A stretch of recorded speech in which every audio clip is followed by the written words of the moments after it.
Welcome back to the TSF Entertainment Channel. It's your boy RetroCG in the building. And I'm joined tonight by the beautiful ladies from Shade in the City. We always love to have them in. What's up, ladies?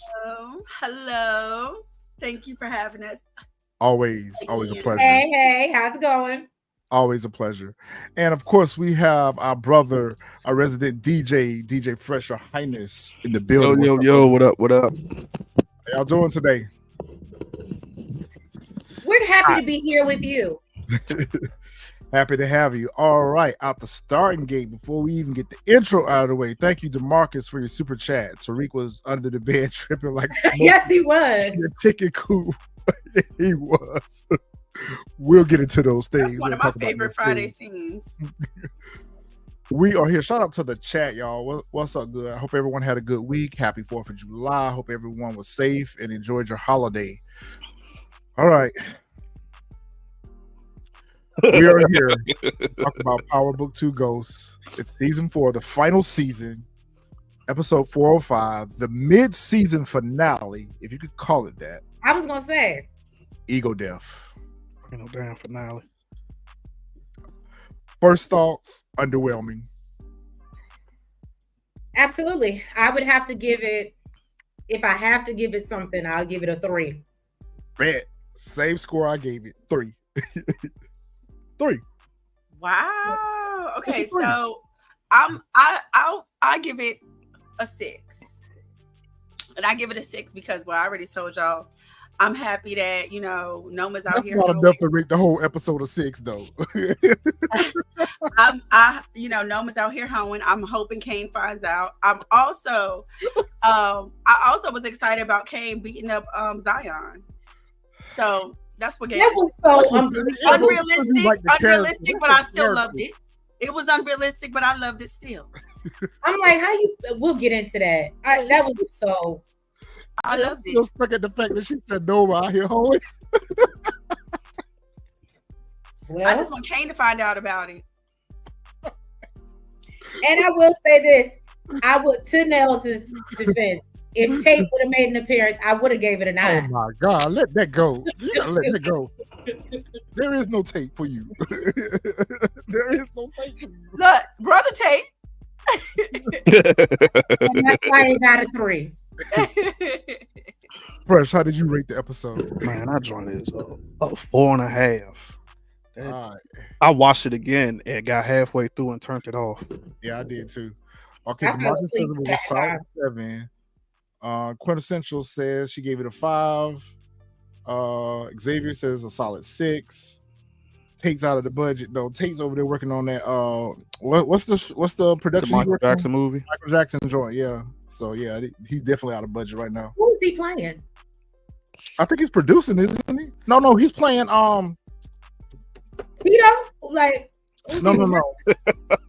It ain't Joe Jackson. He playing. I think he's playing one of the executives. Yeah, I can't remember the man's name. Okay, I can see that. Yeah, I can see Because that. I was like, please don't have another repeat of what was it? Barry Gordy. Thank you. Barry Gordy. He's playing Barry Gordy.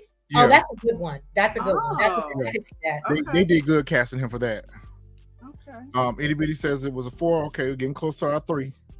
All right. So I guess we'll go ahead and get this thing started. Unfortunately, Right. we got things to talk about because they played in my face. Nonsensical. Tariq is set out on a journey of self-discovery that gives him clarity on what his path moving forward must be. As Monet fights to keep her family together, Detective Carter and his task force move in on the Tejadas. Okay. I feel like this whole season we are spending too much time with the Tejadas. I get that they're part of the story, and I get that Tariq is intertwined with the Tejada family. But to wrap up this show that's supposed to be Tariq's story, his journey, we're spending way too much time with the Tejadas. Like, we should have gotten this and been past this. You know, Agreed. Monet hooping and hollering every episode. I want my family back. I want my family back. I got to get my business back. I got to get my business back. I was gonna say we should play a drinking game for every time she mentioned family first, and we'll probably all be got a brand new bottle ready for it. Visit me in the hospital. And just empty one. And just empty one. Let's go. I'm like, it's contradictory to her character. First of all, I don't know if it's bad writing. At best, it's bad writing, because we've seen in earlier seasons that she wanted to get out of the game and she was using Zeke as her way out of the game. What changed? Given all their losses in the Tejada family, you would think she would be even more motivated to get out of the game. Let me turn these monitors down. Given the fact of all their losses, you would think that they would be a little bit more, she would be a little bit more receptive to, you know what, maybe I do need to get out of this life, because she's lost her baby daddy, her son, her husband, almost lost 2 more kids. Like, what is enough for you, Monet? And about to have a grandchild. Well, to your point, Retro, I would have, if we were gonna see Monet try to be family first, take a drink. Then I feel like it should have happened in the beginning, like when we seen her first get out of the hospital. You know what I'm saying? Like Rock did.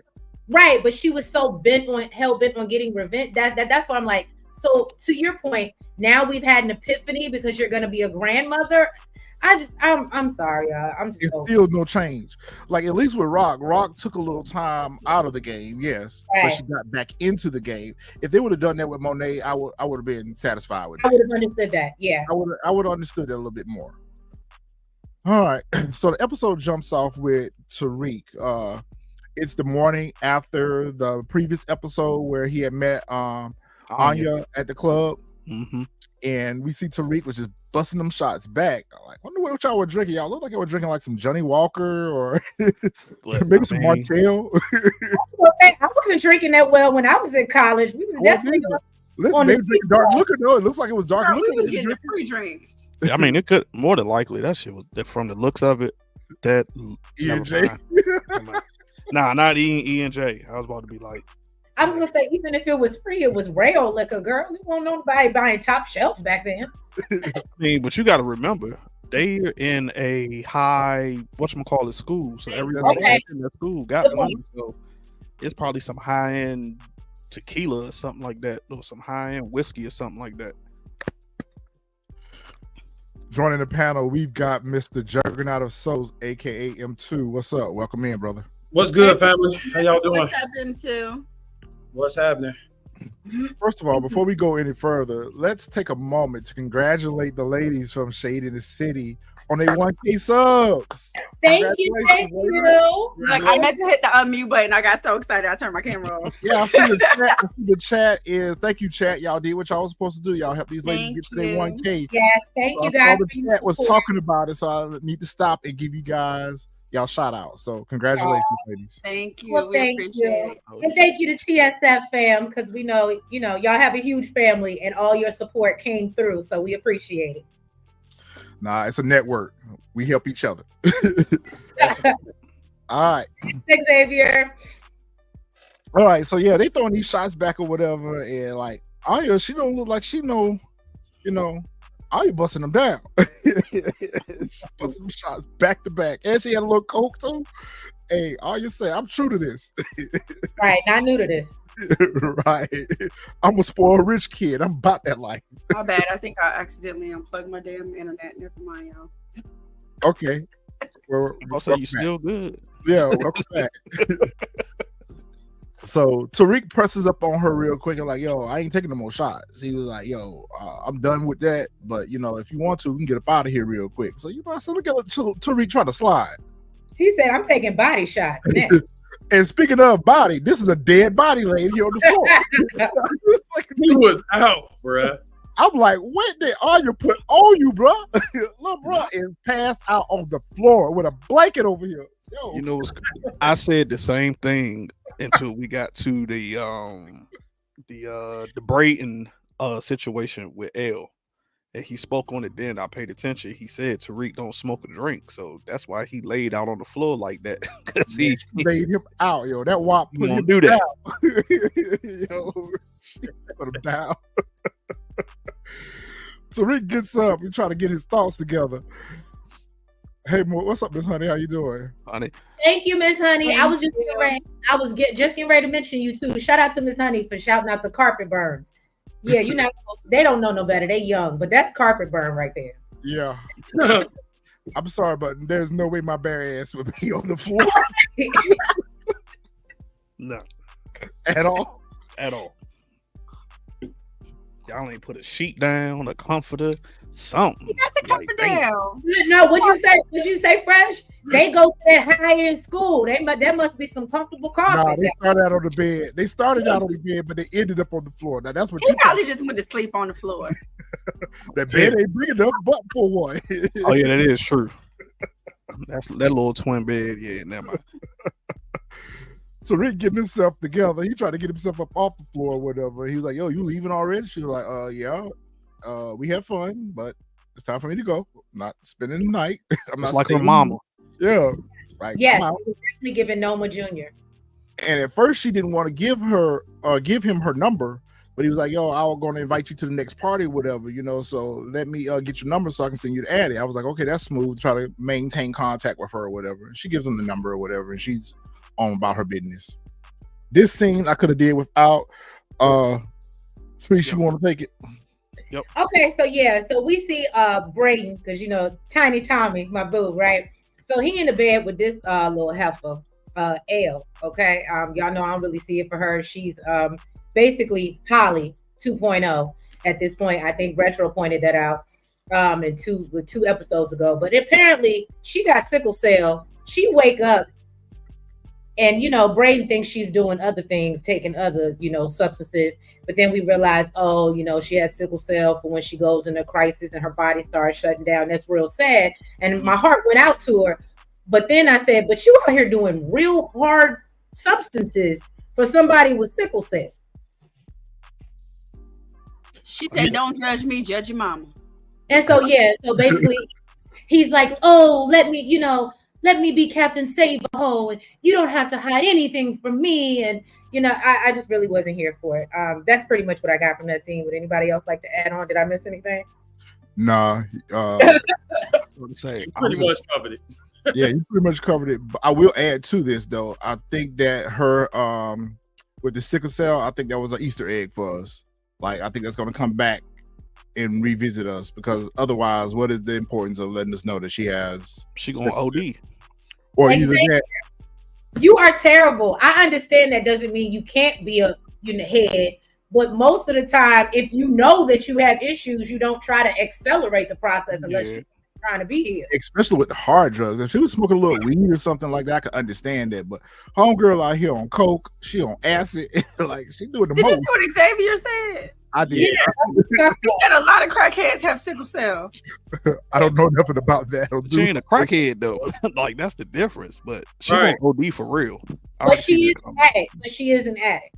Yeah, she an addict. She gonna OD. You just took 2, and I think one of them was it methadone or something? Because I paid attention to the labels. I thought it was methotrexate.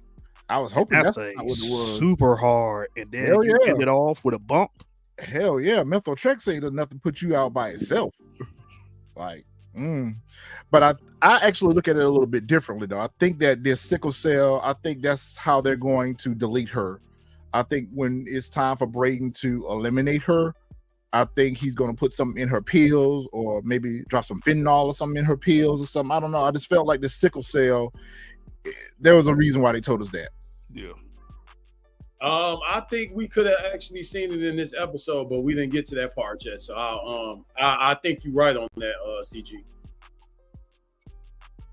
Miss Badu? Yeah. She can go. She can go. I think you're right on what you just said, though. I'm tired of her. She really made a mess this episode, too. Really been an episode, like an episode and a half. Nah, but she really made a mess this episode. We'll get to it. And she talked. Yeah, she talked too much. That's what I'm saying. She don't made a mess. She don't made a mess for Brayden to have to try to clean up, but his stupid, goofy ass don't even realize that he got a mess on his hand that he got to clean up that he created with her. Mm-hmm. Diana, why are you calling Celine? He not there. She don't know. By the end of this episode, she knew. She knew midway this episode. She knew he wasn't there. Go ahead, True. At some point. So this really, really irritated my soul. Only because the same way you rolled up on him to his house for protection and safety, if you really wanted to know where he was, why aren't we just getting in the car in her Uber and going over to knock on the door? Like, I feel like this should have been an opportunity for her to find him and confirm that he's unalive. And then, not to mention, are we going to talk about the fact that you're calling, but are you calling to tell him that, hey, by the way, Tariq broke in your parents' house, they broke the glass, and da-da-da-da, so you might want to have that fixed before they get back. Like, I don't know. It just irritated my soul. Yeah, I was just about to say that. I would rather seen a scene that she go over to the crib. Right. Plus, she's making that phone call. You know, the first thing when the Popo find him, they're going to go through his phone records and see that she was the last call. So that's why I'm like, this is stupid. This is stupid. But to her defense, I can understand why she's calling really. Because she knew that Tariq showed up at the location where he otherwise shouldn't have known where she was at. So she knows that Tariq got that information directly from Celine. So she's pretty much concerned about his well-being right now because she hadn't heard from him since, and he's not returning her phone calls. So she's putting together two and two that, okay, Tariq got something to do with why Celine is MIA right now. Monet, stop wasting your groceries. Stop wasting your groceries, Monet. Bro, I was hot. I'm not even going to lie. When everybody left and all that food was on the table, I was angry. I was like, bro, not a soul of y'all gonna eat that good food. I was invited. Ain't nobody want to eat that. You don't even take a plate to go. I would have grabbed a plate or something, be like, man, whatever, I'm out. Hit your orange juice, all of that. I'm gone. I ain't got time for this. At this point, Monet need a pasta and some sage or something burning at that table because damn. Take the table out. Maybe it's the table. You need new furniture and everything. That's just easy. For real. Groceries too high, Monet. Leave them groceries in the refrigerator. Them kids ain't eating nothing at the table, yo. She spent all the time in the kitchen cooking. Ain't touch a piece of bread, a cup of juice, or nothing. That's like some fresh squeezed orange juice right there. That food look good. That food that look good. Yo. I feel sorry for Monet. She spent all that time in there trying to cook a wholesome meal for her family. Monet don't even look like she doing all that kind of cooking. Like, it's hard to even picture her in the kitchen. That's what I was gonna say. Thank you. You took the words out of my mouth. She does not look like she cooks. With her Fendi and her Gucci on, like, yeah, right. Yeah. Nah, I think Monet look like she would have like a chef, a Martha or somebody, you know, cooking for her. I think it's season 1 we saw her in the kitchen. Like, I feel like we saw her frying some chicken or something. I don't know. She was frying some chicken or something. Yeah, because remember Lorenzo sent her back to get some more fried chicken when they had the coming home party. It was drama there. Listen, the Tejada family can't have a meal. The chicken. The Tejada family cannot have a meal. Just stop trying. Wasting all that good groceries. Marcus said she need to go into the restaurant business. For real. For real. So we missed the biggest point of this scene. I'm sorry, I had to touch on that because that was just too funny, yo. As much as I love French toast too, like, yo, pass me a plate. Okay. Look, it's okay. We better than the episode, so it's okay. Right. So, Monet invites the kids over and she's trying to have a sit down with them. They're trying to have breakfast and they're trying to discuss their issues and put their family back together. Again, she's leading with, in order for the family to get back together, we got to start the business over again. I'm like, logic, Monet, logic. Lead with something else and then hit them with I want y'all back in the business. But start with an apology. How about that? Start with an apology. Start with a, hey, y'all, I know that, you know, shit is messed up right now. we've been trying to eliminate each other, but it's time for us to heal. Like Monet just does not know how to be apologetic. She does not know how to be apologetic. She's trying, she's got good intentions, but the delivery is just all wrong. And the kids they're not here for it. Kane's like, listen, I ain't sitting here finna break no bread with them. Like, we were just trying to eliminate them like 2 hours ago. Like, now all of a sudden we are the perfect family. Like, I'm out. By the way, how your face feel? Yeah. By the way, how your face feel? Bro. Oh my God. Dan told Diana don't keep the baby. Yo, Kane gave us some good advice though. I mean, I kind of agree with Kane though. I kind of agree with Kane. He went off. Yeah, he was like, oh, by the way, I hear congratulations are in order. He was like, but I'm gonna go ahead and tell you what nobody else is going to tell you. If you decide to keep this baby, you in for the worst mistake of your life. But of course, I wonder, does he even know? I guess he does know that Tariq's the baby father. Yeah, he do. Because he said you went off and had a baby by the one person that broke up the family. Something along that lines. Yeah, that's what he said.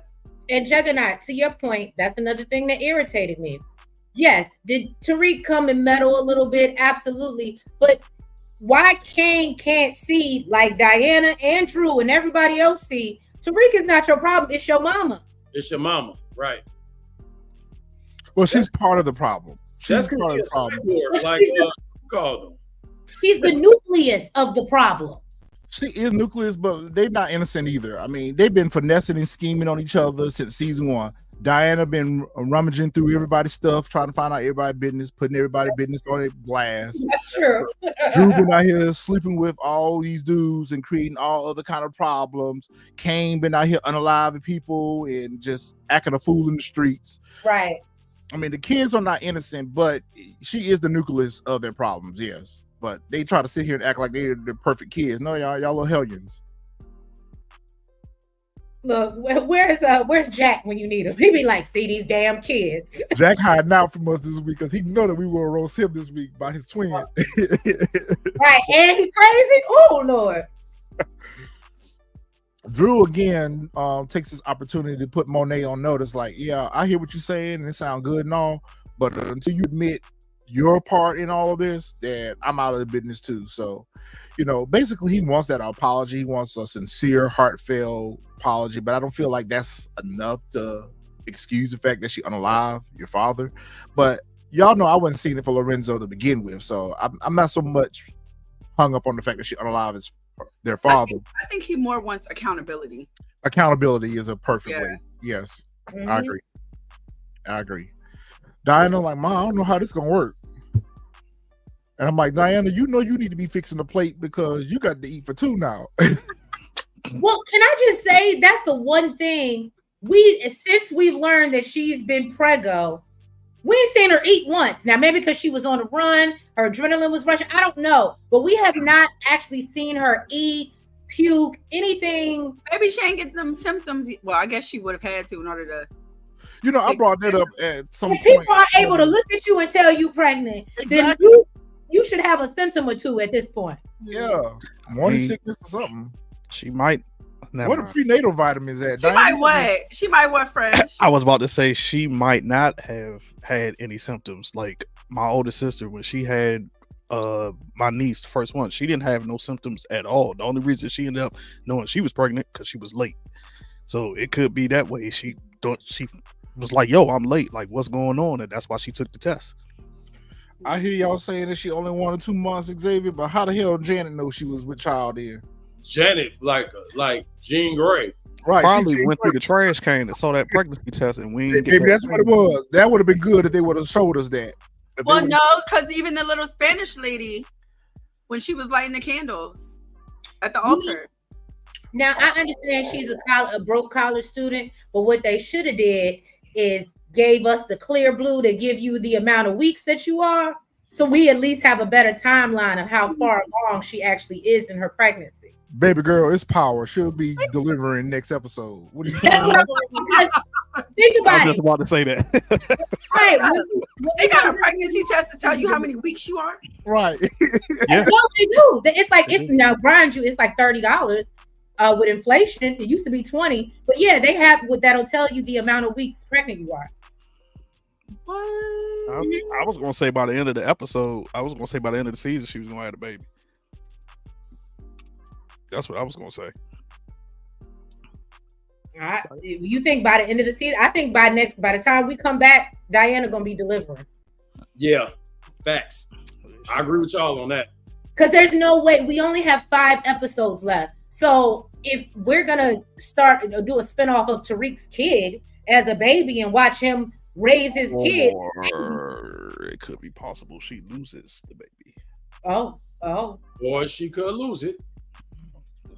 She could lose it. Well, and see, you know what? I'm gonna be honest. That would be so terrible for them. I guess they've done it before. I guess they did do that with Holly. So I guess you can do it. I don't know. I just feel like it's a waste of time to introduce the baby and then not let them have it. But I mean, it happens. I was about to say Holly didn't lose it. Tommy just ended up unaliving her because she was saying some things. He was coked out. Right, because he lost it. Yeah, he lost it because of what she did. Well, we'll talk about that when we get back to Miss Badu. All right, so Tariq and Brayden are on PS5. I don't know what they're playing. I was trying to figure out what game it was too. I was hoping that you had it. That looked like Forza. Yeah, I was about to say that's what it looked like. I didn't even care enough to even try to figure it out. You know what's so sad? The last time I played a video game, this is how long it's been.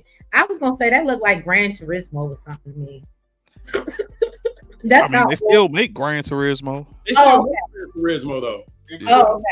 That could be Gran Turismo. Could be. Good job, Trees. So Tariq is sitting here trying to figure out, what he finna do with his life right now because he got this business he got to try to get up off the ground. He got the feds after him still. He just found out that he about to have a baby mama and a child on the way. Like, he just got a lot going on in his life. And, Brayden, I need you to get your life together, bro. You don't lost your family. You don't lost your privilege. You're a college dropout. Like, is this what you are regulated to now? Just sleeping on Tariq's couch and just. But they're making so much money, bro. Please. Thank you, Miss Honey. Because I thought about that too. Watching this, I was like, "Yo, we saw Tariq work once, and we ain't seen him work none of them jobs since." Right. I guess they both quit their work. When they went back into the other business. Because remember, the lady even told him at the financial aid office that if you miss the deal, that you're gonna lose your financial aid. So I guess they don't care.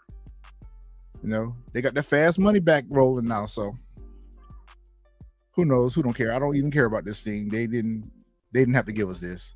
Brayden's like, "Oh my God, when were you sleeping with Diana?" I was like, how did you miss that? And then he went on to comment, which I thought was a stupid comment for him to make. "Hey, I saw you leave with that fun ass girl last night. I thought she looked familiar." Like, y'all were just trying to put a hit out on her. And now all of a sudden you don't recognize her? Yeah, because he was high as a kite. Well, not even that. Well, that part, good point, Fresh. But also, you remember he's a balloon. When they were going for Anya, he said, "I have eyes on Noma's daughter," but I don't think Effie or whatchamacallit had ever seen her because Pinky is the one that spotted her. It wasn't like they didn't actually lay eyes on her. I don't feel like. Nah, Effie did. I don't think Brayden never saw her. Right. I don't think Brayden never saw the picture. Well, Effie did see her with Kane. You're right. When she was Effie definitely saw her and saw the picture, so she knew exactly what Anya looked like. But Brayden never did. But even if he did, he was high. Like, you could see it on his face in that scene, man. In the he was high out of his mind, so he ain't know. I ain't even think about that, but he is high. I can see. Now I'm looking at the picture. He's high as a kite. Yeah, he was high as a kite in that picture, like at the club. He ain't know. Brayden, he going down bad. Going down real bad.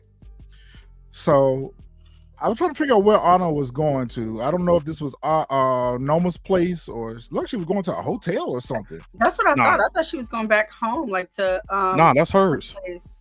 Yeah, like her apartment, like college apartment. Yeah, or wherever she lives. Because remember in the scene where Pinky had eyes on her and they were moving her, that was the build. She was coming out the building. She was coming out of a building. Yep. Yeah. She was coming out of a building. Okay, fresh. Kudos. I ain't remember that. Noma rolls up on her and says, "Where have you been?" Like a black mama for sure. Yeah, she rolled up like a black mama. Like she a might black be British mama for sure. She might be British, but she still got them traits of a black mama. Where have you been? I've been looking for you. Well, at least Anya is rummaging through her purse to try to find her key or whatever. And I just knew that her panties or something was going to fall out of her purse. I didn't know what it was that fell out of her purse. I thought it was going to be a condom. I thought it was going to be a panty. Like, damn, you down like that, Anya? Your panties in your hand and your shoes? Like, what's up? The walk of shame creeping in? Is it just me, or is it... I feel like Anya is smart enough, based off of what we see in her character. It amazes me that she has no idea what her mother does. Like, either she's playing like she doesn't, but I just have a hard time believing she has no idea what her mother does. Obviously, she has no idea. Well, she doesn't have any idea because remember, her mom does have legit businesses. She have legit businesses. Oh, she does have the jet part business. You're right. Yeah, you're I was about to say, yeah, that, and she's been in boarding school and all this other stuff because Anya touched on it when they had their argument. And she also touched on the fact that she had a trust fund. So whoever Noma's baby daddy was, he had money or whatever. So they've been well off. Italy, they unalive. Yeah. I could have swore she was the one who did it. Well, she had Tariq do it. That's right. Yeah. Yep. So, yeah, she's. I don't want to say this without being. I don't want to come across disrespectful. This, but she's kind of a bit of a dumb bunny in that respect. Well, Xavier just said she's an airhead. Yeah, she's an airhead. I agree with that, Xavier. That's exactly what I think of her characterization. Like, she's just oblivious to what's going on around her. Even going back to the scene where they were blasting off the dudes at the airport hangar, and she got the headphones on, unassumed, unaware of what's going on around her. So she don't pay attention to what's happening around her. She did have on Beats by Dre, and them noise cancellation joints is kind of. You got some retro, so like. Bro, I got the AirPods Max. I got the Beats. Yeah, I get they noise canceling. But if I'm being shuffled from place to place, here, get in this car. No, here, go this way. Here, no, we're going on the jet. No, we're not getting on the jet. My awareness would be up. But remember, your awareness would be up. But you got to think about it. She's some young kid. She don't know no better. And she stuck up. Remember when the dude came to the window, she rolled the window up on him. Her nose all up in the air and everything. So she just like whatever. She just like hurry up. Oh, don't do that, DeMarcus. Look, he said Anya's entitled. I like Anya. She is entitled. I mean, he ain't lying. She's very entitled. She is entitled. She's spoiled. She asked for who gets on a private jet and asks for a manicurist? Really? And you don't call that entitlement? If that is what you're accustomed to, I'm just saying. Okay. Well, I'm not accustomed to that, so I wouldn't demand that. But that this speaks to the fact that I'm privileged. And how come she has no accent? I was gonna say the same thing. Like, well, how come she don't have an accent? Probably from her. I wonder how she would feel. She went to boarding school. Where she ever went to boarding school? Yeah, that's true too. I wonder how she's gonna react to finding out her mom is a bop. No, that's what I want to know. Just wonder how she gonna react to that. Her mama's a bopper. Wait till Noma finds out her daughter is a bopper. Then right, runs in the family. The streets, for the streets, for the sheets, and for the streets. Right. All right. So Noma decides to. So instead of her panties dropping out of her purse, it was the coke. The party that dropped out of her purse, and Noma confronts her about it. Like, where did you get this? And she was like, I'm not spending all this money for you to go to school, and you are going to do drugs. Really? And she was like, Ma, I've been in boarding school all my life. Like, of course I do coke. Want to slap the shit out of her ass. That's what I thought was going to happen. I was like, her ass up real quick. That's why when you talk about she a real black mama, I said no because she should have slapped out of her. Slapped the shit out of her ass. You do what? All right. Of course I do coke. Noma said she'd never put her hands on her child. Never? Are you mad? Never. This part I didn't understand.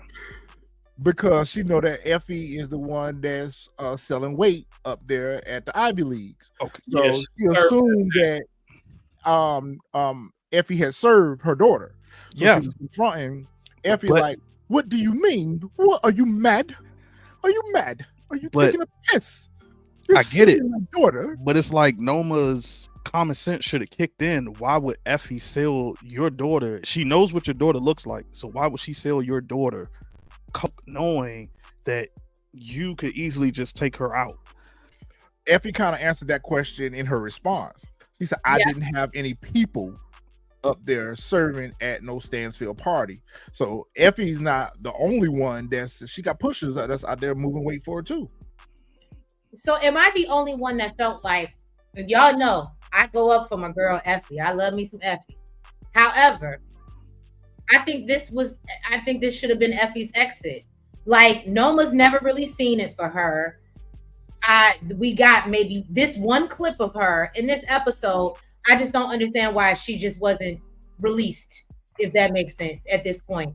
I don't know what they're holding on to her for. Why would anything that Effie says? Like, I don't think Effie means that much to her for her to still be going into the remainder of the season. I think that the only reason she got a pass at this point is because she helped Noma with them Russians, and then Kane came in and intervened with all that. Right, Jug. That's what I was about to say. I thought that same thing. I think that's the only reason she got a pass in this situation, right? Okay, that's a good point. Yeah, that's a good point. She was like, she questioned Effie about it. Effie tells her, look, I don't know about this. I ain't did it. She was like, I'll deal with it myself. I did it with personally. The only thing I didn't like about this scene was like, yo, this is twice now. Twice that you've helped Tariq. At no point, like, you couldn't even, like, I don't know, throw a curveball at Noma. Like, I have no clue. You could have said, I have no clue, but I'm gonna find out. Like, you not answering, she knew right away. Oh, it's Tariq. Like, second time again, you covering for Tariq. Yeah, but this time she probably it's probably registering with her that she was played by Tariq, because the first time she helped Tariq willingly, she inadvertently helped him this time because Tariq finessed her. So she should be don't figure it out 2 and 2 now that, oh, this nigga played me. Yeah. I got something for him. But I agree with you, Treese. I was thinking that, okay, Effie's time has come and ran its course. Mm-hmm. Like, it's time for her to move on. These two right here. I just love how they have these major confrontations with each other, and they go back to school the next day like nothing just happened. Like, you literally just didn't pull a strap on her the night before and try to unalive her, and y'all just sit here in outside the candy shop having a conversation like y'all regular assuming college kids. Because Tariq is such a cocky ass that he's like, if you got a problem with it, I can do it again. And what? Exactly. The hell, that's Nails, you funny.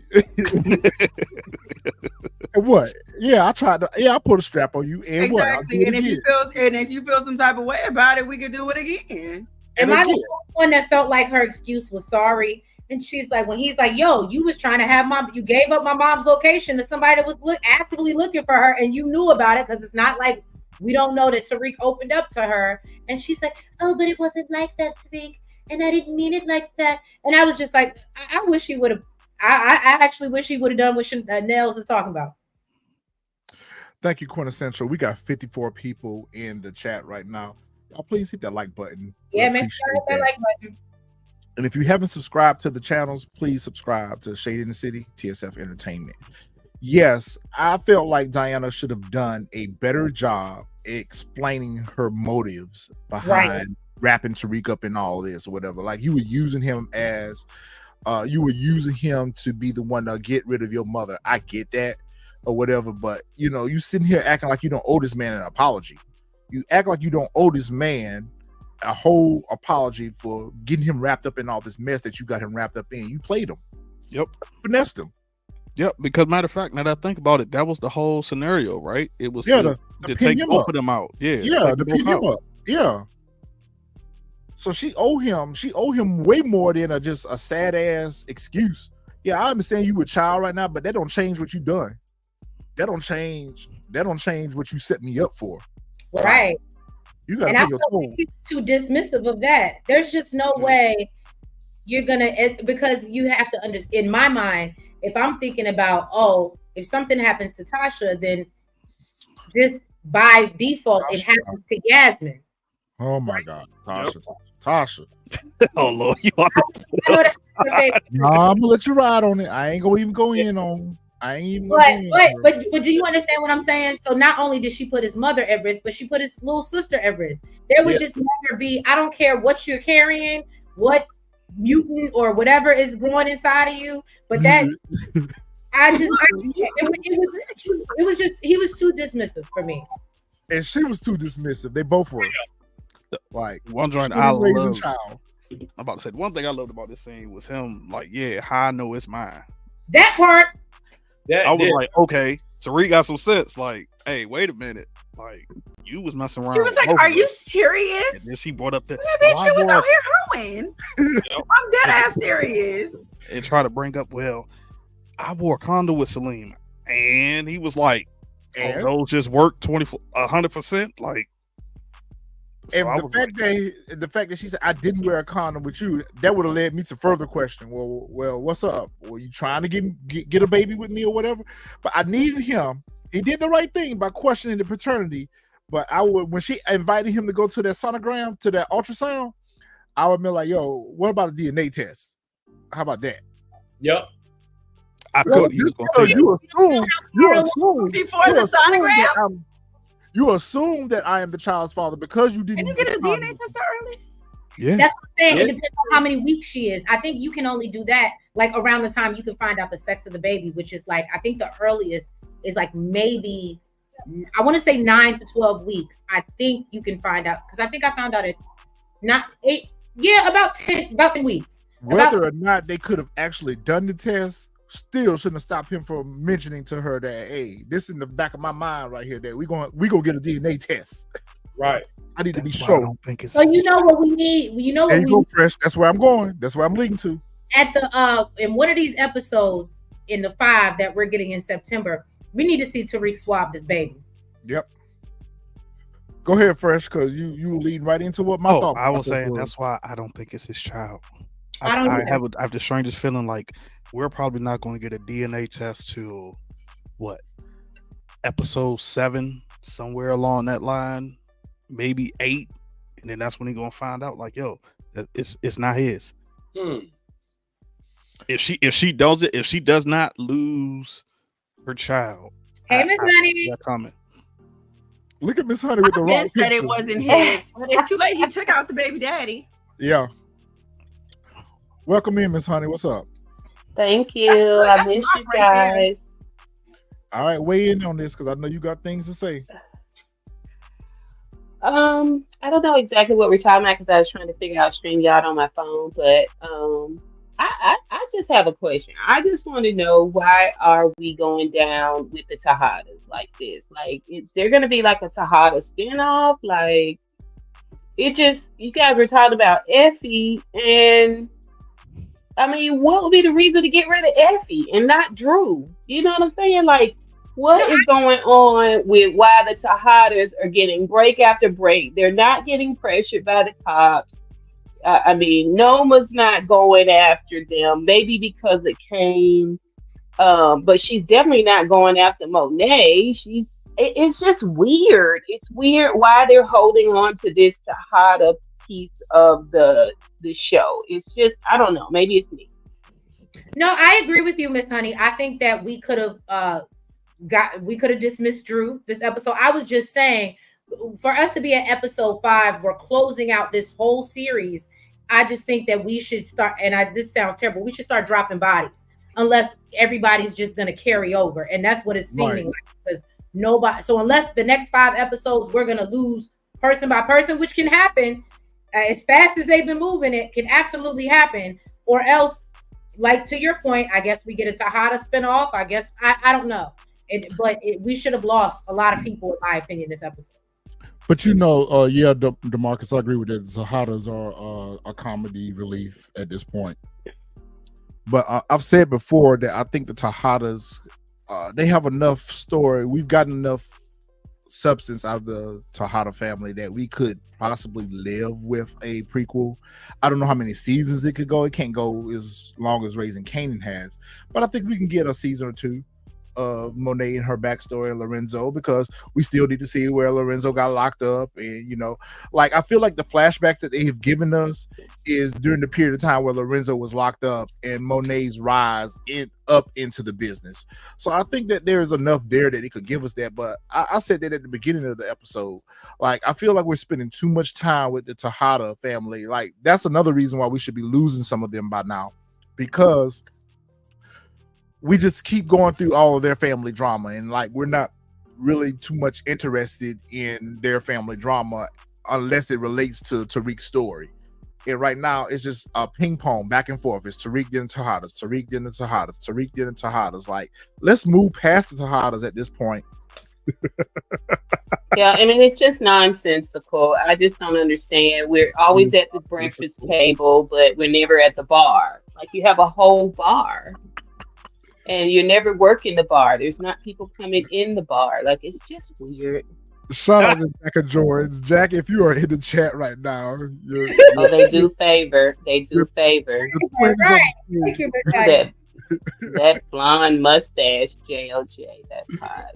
All right, Treese, this is your scene. Then go for it. So yeah, Detective Carter, he's meeting with the team to discuss Monet and how basically she's been able to fly under the radar this long. And then he starts to realize that maybe Monet is basically the one running the show. But then Brother Tate chimes in and is like, "Oh, don't discount that St. Patrick, though." And so he's like, "I'm gonna go, maybe I should go question him again or whatever, and get up on his neck." And then the I don't know who the other detective was, the random YT man that was it, but I didn't understand. He was asking him, and he was like, "Oh, well, didn't you get this job from your brother?" And basically, putting pressure on him or whatever. And they have a little, back and forth. And so basically, Detective Carter steps in and tells him, "Hey, you know what? You do go talk to Tariq. I'm going to go handle Monet. And we're going to see, what we can come up with." That's what I got from this. Did anybody else get that? That was very interesting. I agree with you on that, Treese. That was very interesting. Xavier to realize that Monet got a clean record. She ain't got no charges out there on her. She ain't had no arrest or nothing. And I'm like, huh? How was that? She was sleeping with an officer, though. That was true. She was sleeping with an officer. So anything she did have out there, he probably made go away. Yep, that's a good point. Yeah. So right here, it was my confirmation before it became confirmation. Even though I felt it last week, I felt right here. I'm like, okay, is the whole task force right here? Is when my light bulb went off. I was like, is the whole task force dirty now? Right. And it turns out that they are. But I was like, okay, yeah, he's definitely creating the diversion for Tate. Like I feel like he's sending Tate on Wild Goose Chase to keep him close from figuring out what's really going on. Mm-hmm. I think Tate gonna figure them out though, and they gonna end up taking Tate out. Right. And to your point, thank you. I guess it's Nico Calder and Felicia Lewis. They're on the tab. Their names. Those are the characters. The other two detectives. Yep. We don't care. So Detective Jordans decides to let Brother Tate know that you just stay on Tariq. I'll deal with Monet and the Tejadas, and you just stay on Tariq. He was like, "But what you want me to do? Just stay on Tariq. That's what you do. You do what you told." He's gonna figure them out, though. I think. Yeah, he gonna figure them out. I agree, Miss Honey. So Fresh, can you confirm this for me? Because I was trying to figure out, was this Tanaka Perla? Was this Perla quitting, or just one of the random warriors? That was somebody else. I think maybe that was like his receptionist or something. That definitely wasn't Tanaka. Oh, that's definitely who I thought it was. I thought it was too. Nah, that woman right there, that was a black woman. Yeah, because no, he's she over here.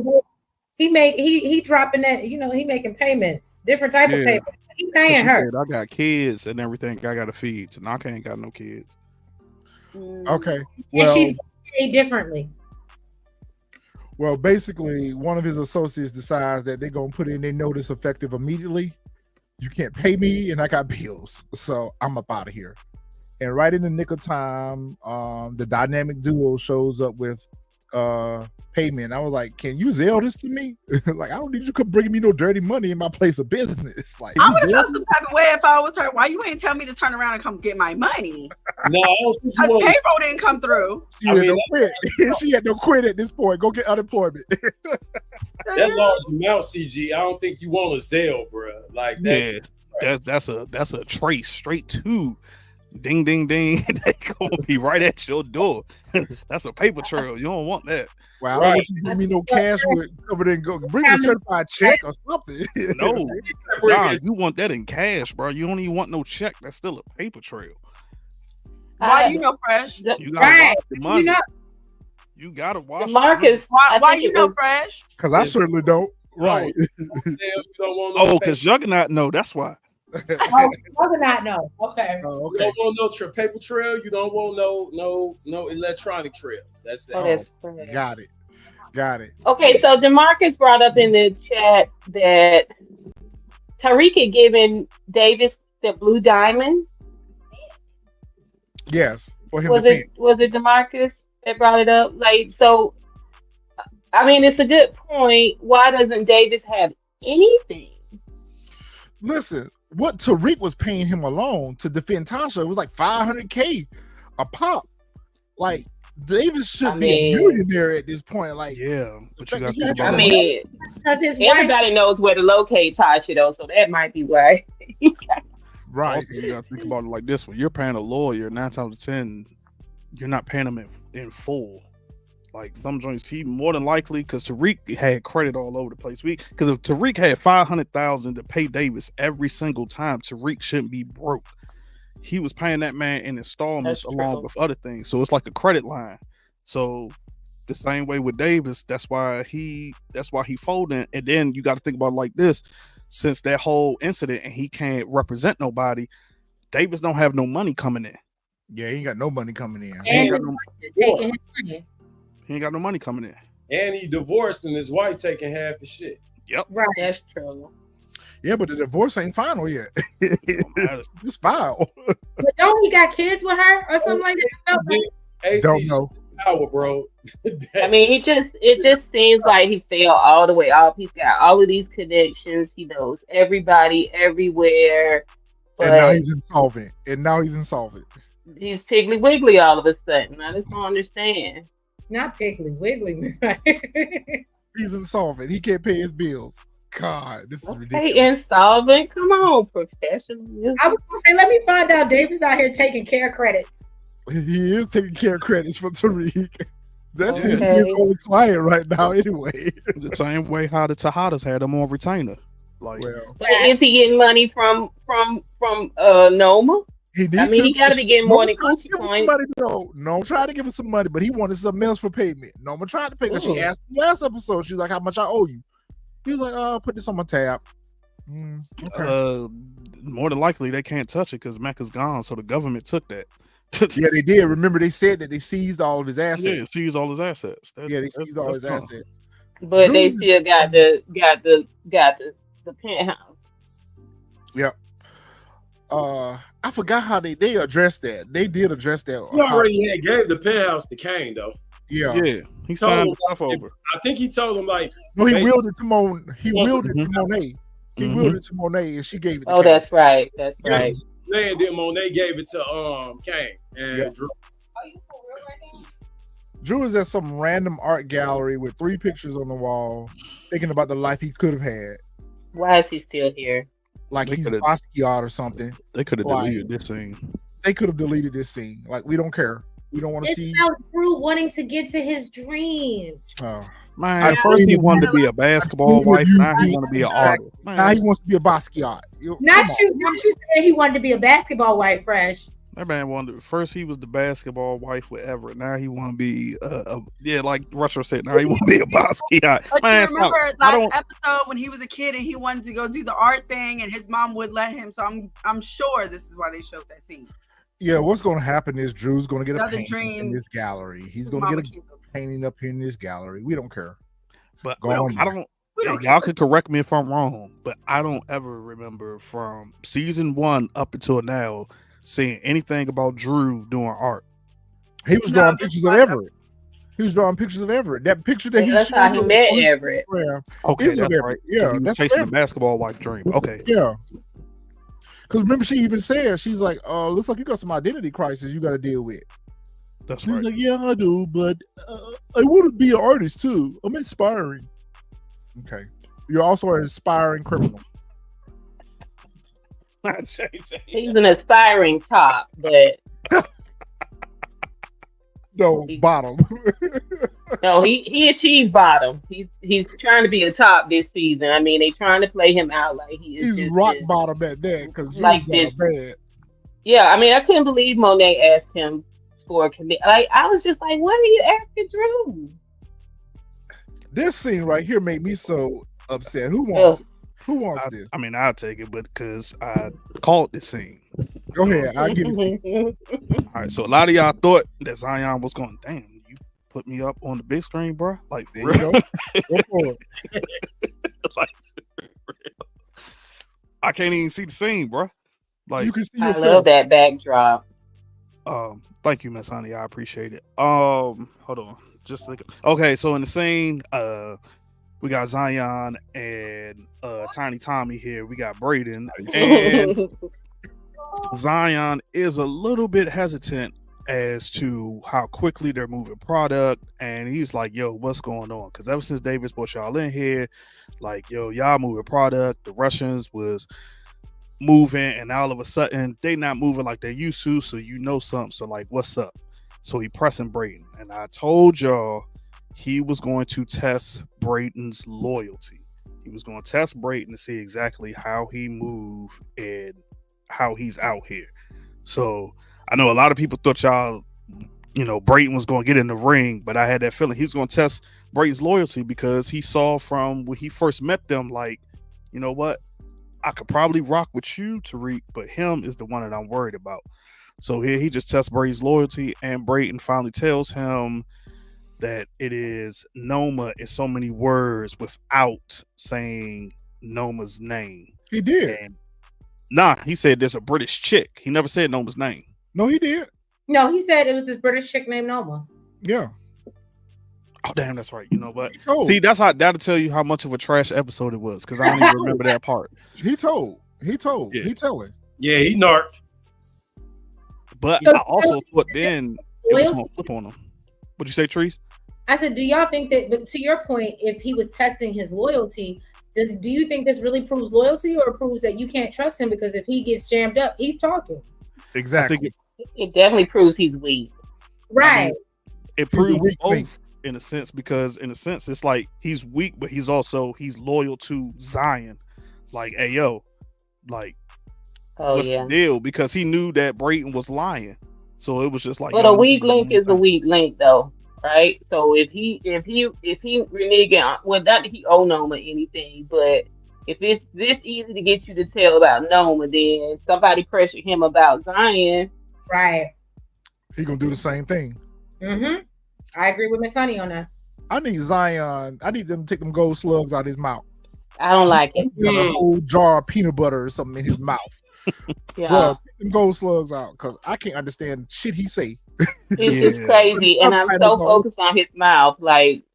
But it's a good looking character. I like the fit they put him in. He's overall he's a good looking character, but it's those teeth. I can say with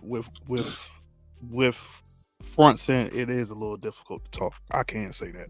Yeah. Okay. And I just and does he have like the fang ones? Yeah. Yeah, he didn't take them slugs out, yo. Okay, can I ask this for the production people here?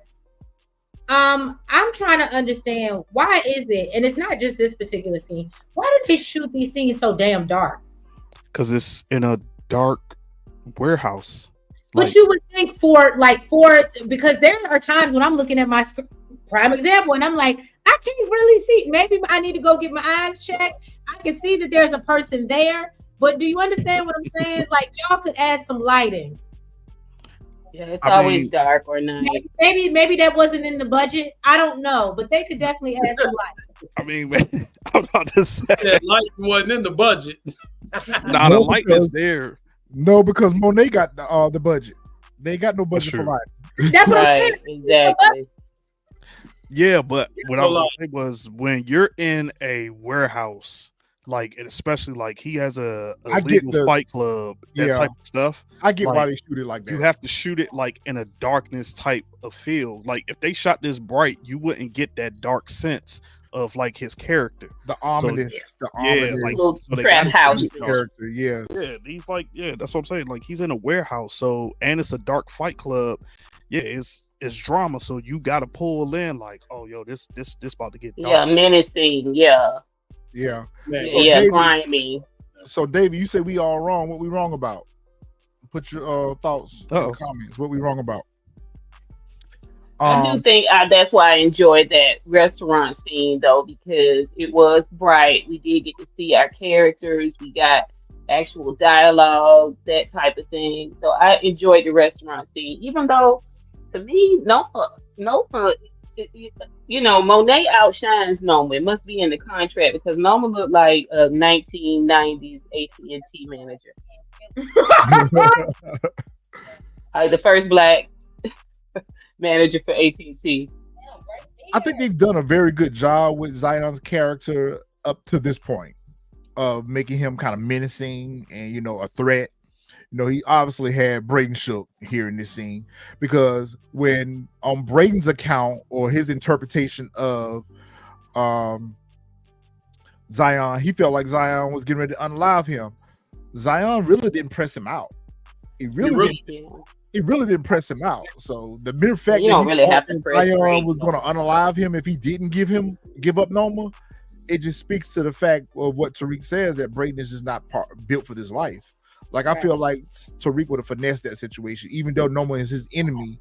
He don't owe her anything, but still, telling is telling. Right. Yeah. David, I think that Diane knew who to ask. Exactly. He knew who to ask, right. David, I think to him as being loyal to him, but at the simple fact, I mean, in the streets, telling is telling. It don't matter who you told on. It's just still snitching. Don't matter.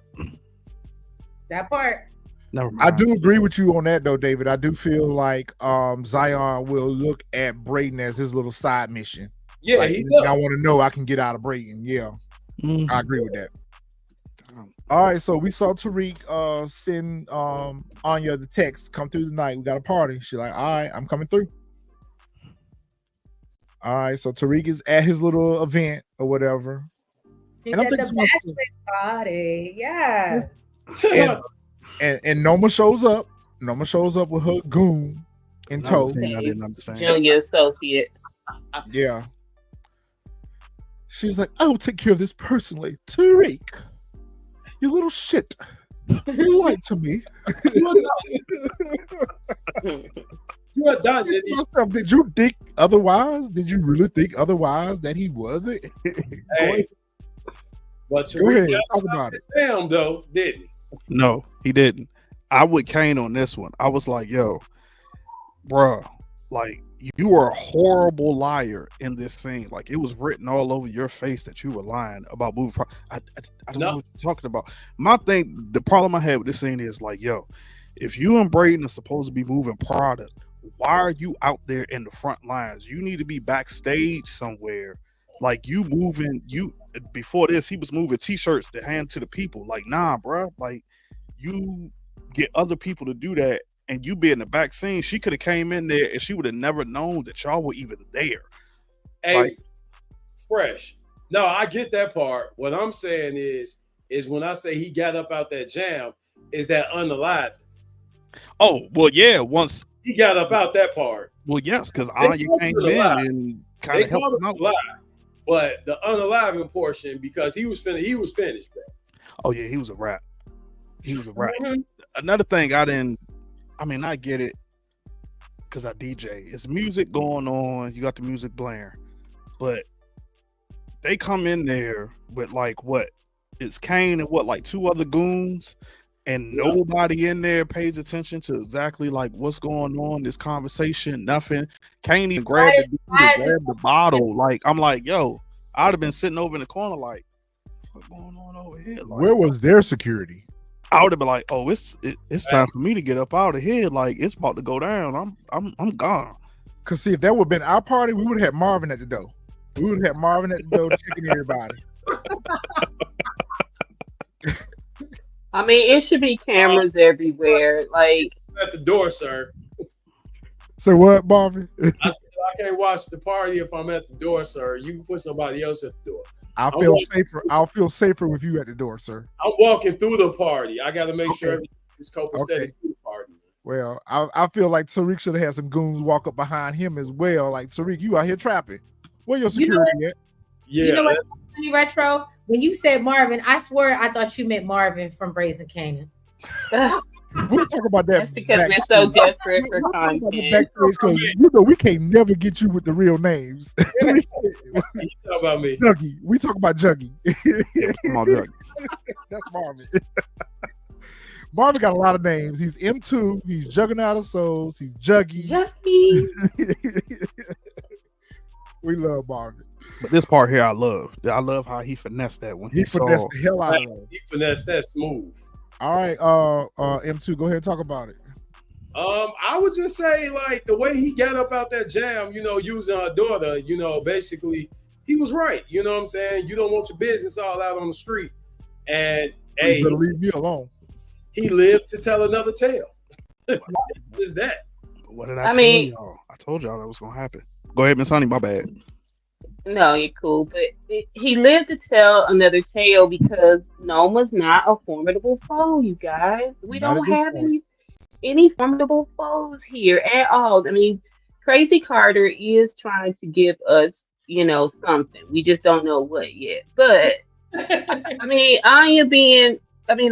Noma being a heavy hitter like she, you know, wants us to believe, she should have sent them to go get him and bring him back. Like, what was you finna do?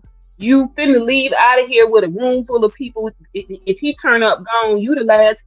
You and your man, you trying to lay low. You and your man was the last people that he was seen with, right? Like, agreed. Same thing with the Monet thing. Like, there's nobody after her for what she did to Dru's love or his family. Gordo, there's nobody after. Like, who's the foe? Is it gonna be Zion? Zion's gonna be our true drug dealing foe? Like, we just looking for something other than these little schemes and capers where the floor falls out from underneath everything. Like, I mean, it's so paper thin, you guys. I don't know. Am I the only one that felt like was a little triggered that he didn't get to go home with them? That he was like that he didn't get to meet the kids. I guess he thought he was about to be the new stepdaddy, and so he was upset that he didn't get to go with them. No, I think what he was upset about was because he still wanted to go ahead and eliminate the Tariq problem. Right. Yeah, he's itching for that. Yeah. Noma once again comes to Tariq's rescue. He's like, I've got to keep myself insulated, so Tariq gets to live another day. Leave him be. And Kane's like, what? Huh? Like, I can take care of this, like, right now. I can double back and get rid of the nigga right now. So, like, no, I've got to keep Anya away from this. But yet she's in the middle of it. So I think that's what Kane was frustrated about, was because he was like, listen, we keep letting this nigga pass. We keep letting him slide on us. Like, let me take him out. But Noma is so afraid that her daughter is going to find out about what she really do. But the crazy part about it is the longer she saves Tariq, the more opportunity she gives him to expose what she do to Anya. Go ahead, Fresh.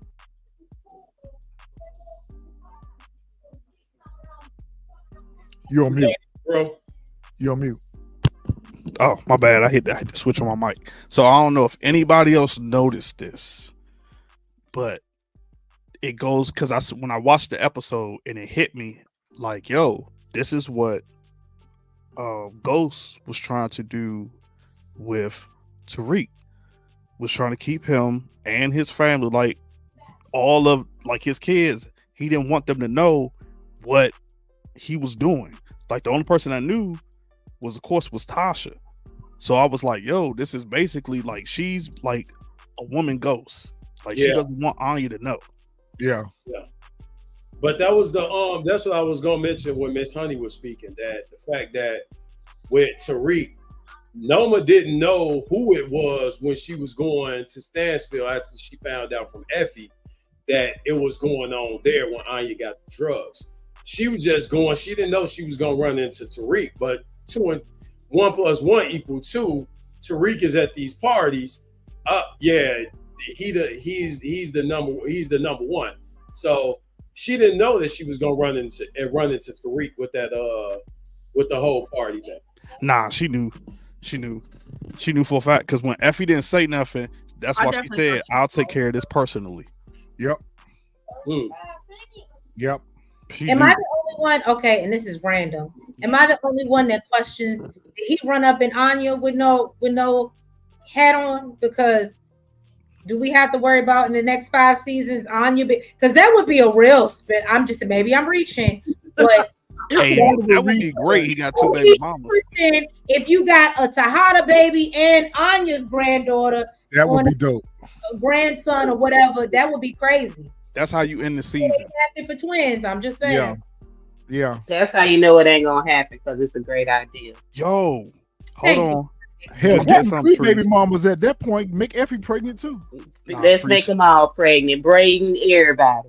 I mean, everybody got a baby full of pets. He don't knock them down. He don't knock down Lauren. He don't knock down Effie. He don't knock down. And I felt like he slept with Effie more times than he did with Diana. I thought for sure he's gonna get some of Monet too, but you know, shit, he gonna get Noma next. Retro. But she really do seem like she like him. When you did someone was gonna be pregnant this season, wasn't it a casting for twins? Yes, but you know, I said that earlier. What happens is when they cast twins, is they cast 2 babies to play 1 role.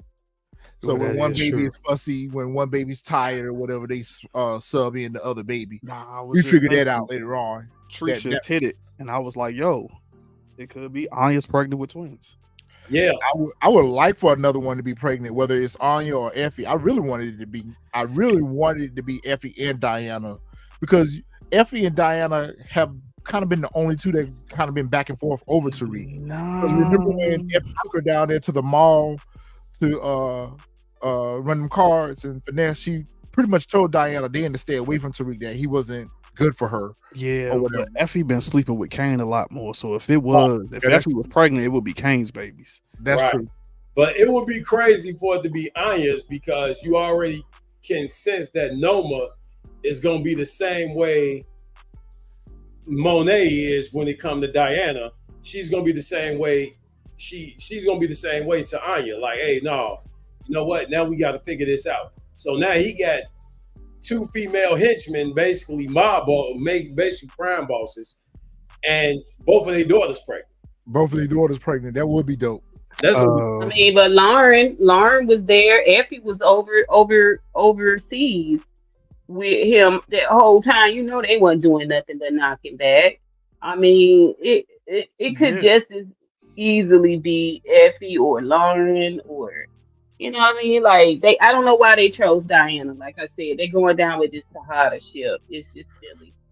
Well, Miss Honey, I think they chose Diana because I think it's easier to continue the story with the Tejadas with Diana being pregnant. So if making her the baby mama, it's an easy way for them. It's a lazy way for them to continue the Tejada story without having to eliminate those characters. Kiwan, if she was in this episode, she was there for like 5 seconds. And gives Tariq a pass. It gives Tariq a way out. Yeah, Tariq around too. Go ahead, Treese. Do we know if we're gonna get Lauren at all this season? Nope, she's gone. She is gone. We saw her leave. She's gone. She's gone. Thank goodness. You're not getting her at all this season. Okay, we saw her leave. All right, so Brayden here is high. Is a kite. So disappointing. So disappointing. Tariq goes up to look for Brayden, and the DJ tells him that Brayden backstage. He go backstage. He's like, "What you doing?" He's, oh, Tariq, I was getting ready to come out, and they commence to have this argument. And Miss Badu shows up. You know, she was like, she was just lurking. Really, she was lurking.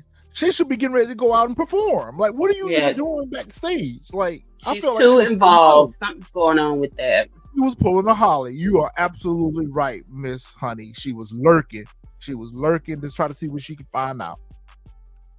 And Tariq, like, what does she know about all this? And he's like, well, she figured it out on his own. Like, and then you lying for her. Yeah, you lying for her.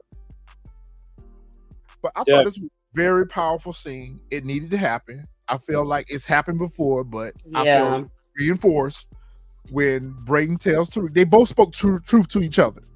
Mm-hmm. Brayden told Tariq that, do you think about anybody but yourself? And the fact that Tariq just dismisses his feelings. This your friend. This your bro. This bro has blowed up his whole life for you. But you always dismiss his feelings in lieu of your own. He was like, my life is falling apart. And he was like, I lost my fucking family over it. And Tariq like, so? Right. So, and? I ain't gonna lie, I felt Tariq on this. I felt Brayden on this because this is what I've been saying all along about Tariq and Brayden's relationship. So you feel Tariq. But Tariq did. Brayden has been told over and over again to get out of this life. Like, it's not about for you. And Tariq has been one of the biggest people to tell him that. So I don't know, but this is the second time Brayden had a girlfriend that drove Tariq. Yep. So, I mean, at this point, you ought to know from the last chick who was a snitch that drug Tariq at the party. I forget Spanks. What's his name? He's gone now. You said Spanks? Stacks niece drugged him. Now this guy drugged him. You don't even tell your friend, yo, she drugged you. Like, I don't know. Brayden. Yeah, Brayden was messed up for that because you I feel Tariq. Yeah, you broke. Like, yeah, I agree with you on that, Miss Honey, and I agree with you too, Fresh, on that because Brayden should have checked his girl for that. He should have checked her for that. Yeah, you cut off. You drug my friend. Yeah, I mean, I know why he did. You drug my friend. You'll do it to me. Like, yeah. The reason why I feel he didn't tell her is because this go back to what you said, Retro. The whole sickle cell thing was an Easter egg. Oh yeah. And he would have told Tariq sympathy that she drugged him. Guess what Tariq would have did? Unalive. Yep. Unalive. So true. He's gonna be forced to have to take her out on his own. Him having that sympathy mentality that, oh yeah, she got sickle cell, so she did this to him. I think she's gonna be his first kill, really. I'm going to play this like this. Second kill. Oh, really? Shout out to the 69 people in the chat. Y'all make sure y'all hit that like button. So is Elle a student at Stansfield? Is she a student at Stansfield? Yeah, she is. I think so. She is. She's a student at Stansfield. Remember, she's never seen her in just class perform at Stansfield if she ain't a student. Like, she got a whole dorm room. Yeah, I know. It just never made that clear to us that she was actually. Everybody got dorm rooms, bro. But yeah, it looked like she been in that dorm room a long time too. Yeah, she on her. She made that house a home. Yeah, she made that house a home, right? But to jump back real quick, the reason why I felt Tariq was because, just like he said, Brayden chose to be in that life. That's what, like when he said, I took it on the chin, like you should, and he was like, you not like me? He was like, exactly, you're not like me. Like, yo, you didn't have to be in this life. Everybody kept telling you, get out. Nah, I'm built for this. I'm built for this. It showed again. You are not built for this at all. And then here, I understood. Well, matter of fact, once we get to that scene, I understood why Brayden didn't tell him. But Tariq chose a life as well. He didn't have to be in his life. I mean, he did, but at the same time, you got to remember, like, Tariq went through from seeing Ghost Move Tommy move, along with Kane move, and Tasha move. His mama with the druggy daycare.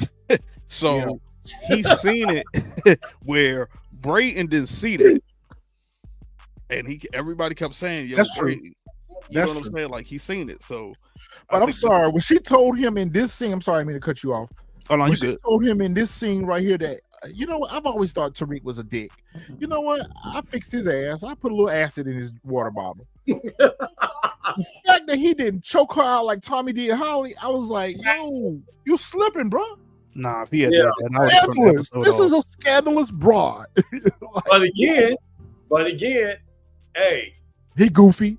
He still has that sympathy. He whooped. He turned cold. And he goofy. But he's also on coke, though. He's also on coke, and that's what put Tommy in this place where he wasn't even thinking when he did what he did with Holly. Yeah, it was a reaction. It was his first reaction when she set Ghost up to be unalive. That was his. Yeah, I agree. But Tariq did call a spade when he said she an addict, and I don't trust her. And that's exactly what she is, and she's turning Brayden into an addict as well. I agree, Dexter. Being fresh, somebody drug me, you better get him. Yo, Tariq is fried. Fried. Woo. Who want it? He was gone, bro. Who want it? I thought for sure we were gonna see Ghost. I thought for sure we were going to see Ghost, like a conversation between he and Omari Hardwick. That's what I was looking for. It was a missed opportunity, and I think it would have just pushed this episode right, just that 1 point over. You know what I mean? I agree with you, Miss Honey, but I knew that wasn't coming, only because then that would put the rumors even more that Ghost isn't unalive. So I knew that wasn't coming. Like, Omari has already made, like, they probably would have had to pay Omari probably more than Mary J. A Monet salary. Yep. Just to make an appearance to even do that, this hallucination scene. But again, we called this a long time ago when we first saw the trailer that this was a hallucination scene. So many people said, oh yeah, he get Truth back. He go to RSJ. What was the other guy's name that took Simon Stern? Yeah, Simon Stern. We've been saying this from day one. This was nothing more than a hallucination scene. This was Snowfall when Franklin was hallucinating. This was Snowfall. Yes, this was Snowfall. That's how I felt. When I saw this scene, I was like, bro, this is Snowfall when Franklin had the hallucination scene. He was like, you. I was like, that's all this was. He was hallucinating and he's seeing all of this different stuff. This is where he gets his wake up call, as we saw later on when he talks to Brayden, because he sees what his life could be with Diana and his child, and he's trying to protect his family. He has the hallucination scene where, like, oh yeah, we having this happy family, but Kane is the one that's trying to take me out. And he's go ahead, bro. Go ahead, Jug. Oh no, that was CG. All right, so in this first, because he has 3 different hallucinations. So in this first one, this first scenario is him with a life with Diana. They're married. You see, he has a wedding ring on here in this scene right here. They have a child. They have the happy little life that he had a ring on, because I didn't see that. He has a ring on right there. Yeah, he got a ring on. Hold on. I thought she was just dropping. I just thought they were co-parenting and she was just dropping him off for his weekend. I thought it was co-parenting too until I zoomed in on the wedding ring. Okay, so in this life, they're a happy couple and they raising a child together. She's just picked the child up from school because he asked him, how was your day in school or whatever. Yeah. He was like, it's fine, Daddy. And then we see one of his biggest fears is Kane. Kane comes in and unalives him. So that's scenario number 1. That's a very likely scenario because Kane hates him. All right. Well, so for Tariq to be so big and bad, why are we still scared of Kane? This is what irritates me about Tariq. Everybody's scared of Kane. Because he's crazy and unpredictable. He's crazy. Everybody's scared of Kane. I mean, when you got that reputation on the street, then we already saw what Kane did to him at Davis law firm. Like, Kane is a loose cannon. But Tariq is walking around like he's not afraid of Kane. Right. You know what I'm saying? Like they walk right up on him. I mean, but you Lady got V, I got something for game. you can't before show the episode weakness. is over, Lady V. All right, so we got scenario number 2. Scenario number 2 is Tariq still out here in these streets. He running a hustle. He got a crew. You know, he's selling product or whatever. And Diana comes in and says, "You promised that you would get out of life. You promised you would get out of the light. You promised you would get out of life." And she unalives him. Mm-hmm. And I thought that was very interesting because in both of these scenarios, he sees a life with Diana. Mm-hmm. I thought that was very wow. That's a good point. I didn't catch that. Good catch. I said, wow, okay, so he's really picturing himself trying to make this thing work with Diana. She unalives him. Mm-hmm. And the third scenario is the one where he is ghost adjacent, where he's picturing himself as Ghost was in his days. Mm-hmm. And his son comes up. Well, the first part of the hallucination was his son coming up because the same thing Ghost did with him. We're like, son, what you doing here? And then it morphed into another version of Tariq. But it started out as being his son that came up to unalive him, pull the strap on him. And then, of course, it's Tariq having a conversation with himself, basically telling himself that in order for you to be better than what your father was, you're going to have to let go of this suit and tie life, and you're going to have to embrace the life. Basically, the same thing Tommy told him last season, that you can't ride a war out in the back of a classroom. When he gave him that hug, he put the strap to his head to unalive him, basically saying, you've got to delete yourself and be this version of me. Yep. I thought this was a very powerful scene. At first, I really didn't care for it. I wish that they would have gave us just a little bit more substance with it. I'm with Miss Honey on this. I wish they would have gave us just a little bit more for us to take more away from this. This was just what we already knew. This was the best scene of the whole episode to me. Facts. Yeah, I think we could have done away with the Dru in the art theater and all this other stuff and gave us a little bit more acid to read. That would have been good, I think. I needed to see more of his fears. I needed to see more of his fears. I really wish there would have been a hallucination with him losing Tasha and Yaz. Raina. Yes, I want to see what he did to Kane. I would have loved to just see him, all those feelings, those anxieties, those guilt. What's driving him? Darkest inner had a little more. Yes, I wanted to see more of that too. Bro, wake up under the bed. And Fresh, you said it was only a couple of drops. It's the chicken coop scene. Drops put you up under the bed. I don't want no LSD. I don't want no LSD. I don't take no kind of drugs anyway, y'all. But acid is different. I don't. Yeah, it's different. You can't drink a cold beer and come down like you can with weed. No. Bro, the only thing I thought Brayden was going to pull him from up under the bed. Can't wait from under that, Tariq. To Juan's point, they should have had. I would have liked to see him have a hallucination of every possible outcome. Like I would have liked to see it with Effie. I would have liked to see it with Lauren. Like these are your choices. You know what I'm saying? Even though y'all said Lauren gone, but I can't believe they not bringing that girl back at all. But they doing take like that, so you know. Well, you got to think about it. We're 5 episodes in, and there has been no conclusion to any of these story arcs. Nope. Right. So the more characters they bring in, the more they're going to have to close out those stories. So I feel like, leaving them off camera and leaving it to interpretation where it happened to these characters. And keep in mind, we still got 5 more episodes to go.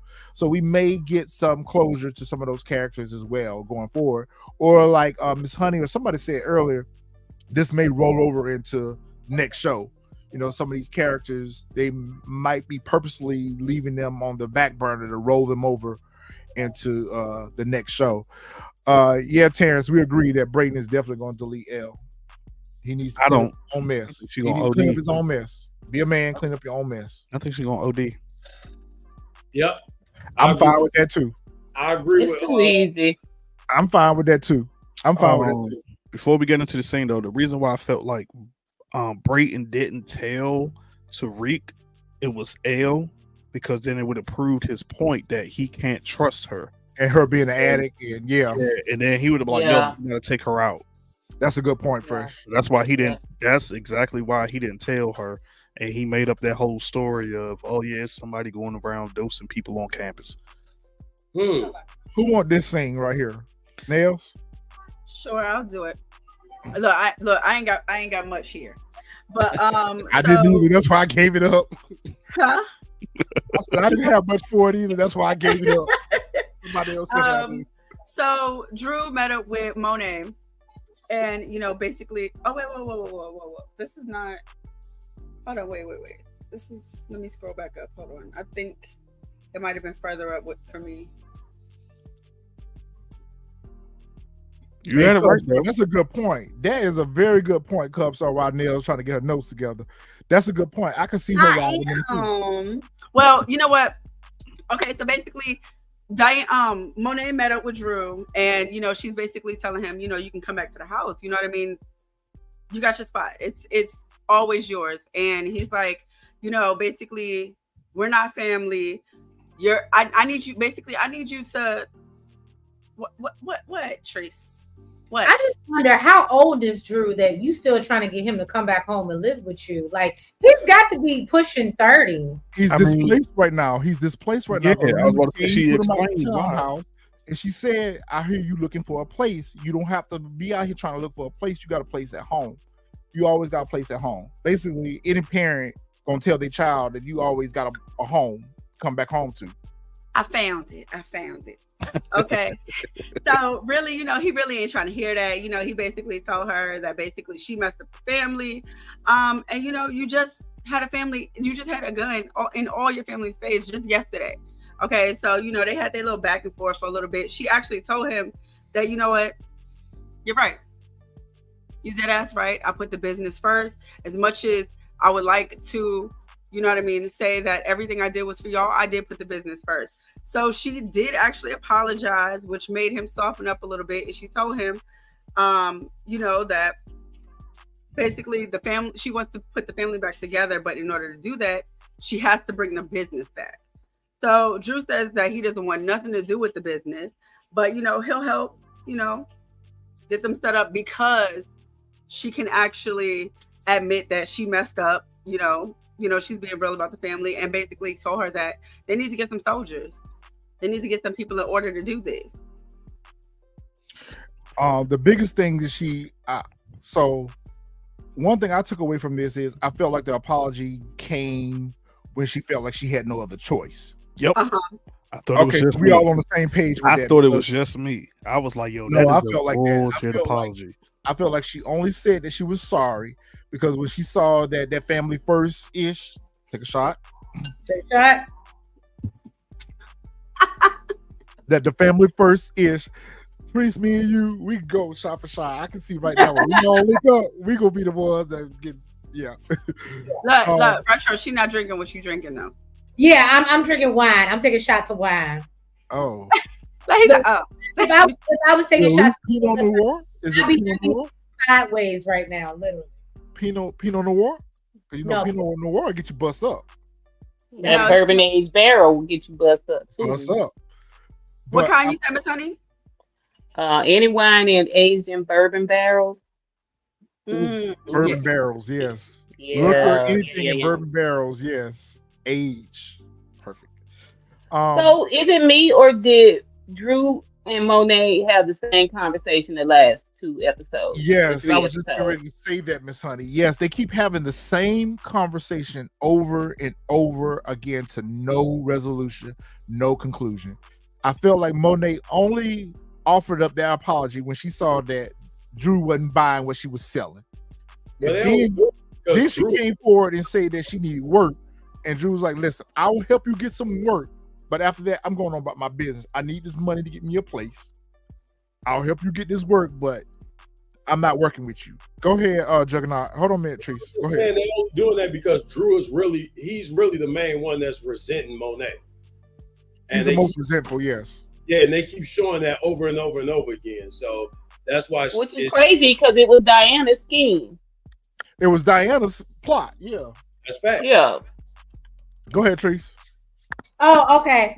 Well, I was just gonna say, is it just me? But this, to Fresh's point, This is how you knew the apology was BS, because then you come back with but the only way I can get this family together is if we get back to the business. And I said, that's why we're here. Because of the business, because you got your kids involved in the business.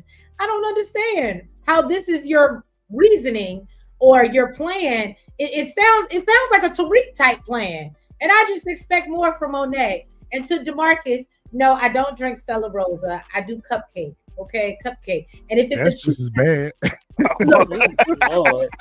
If it's a real cheap night, I may go Sutter home, but don't judge me. Oh, no, we gotta get you. I got you. She already be in the grocery store. That's all that. We gotta take you to some real wine. Yeah, we gotta get you right, sis. We gotta get you right. We gotta get you off Stella Rose cupcake. I'm not on Stella Rose. I don't drink Stella Rose. Cupcake is good. Bottle. You know, drinking Stella Rose before a cupcake. Right. Leave Sutter home alone altogether. All that, yeah. Somebody told me you can go to Walmart and get it, leave it alone. Somebody told me you're not supposed to drink for cooking. Go ahead. So Drew gonna find these two crash dummies, and I do mean crash dummies. Drew gonna find these two crash dummies and like, this is the best I can do, Bob.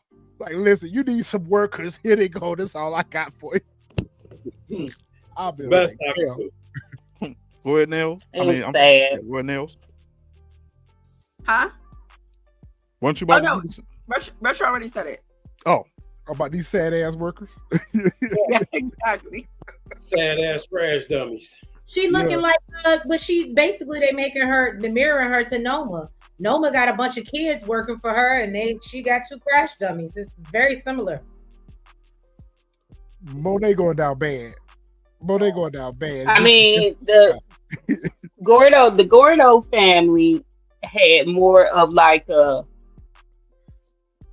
business set up. You know what I'm saying? They seem more like a clan. What Monet got going on? Like I said, I don't know why they keeping her on here in this way. Like, you made all that food. You need to make some food at the restaurant.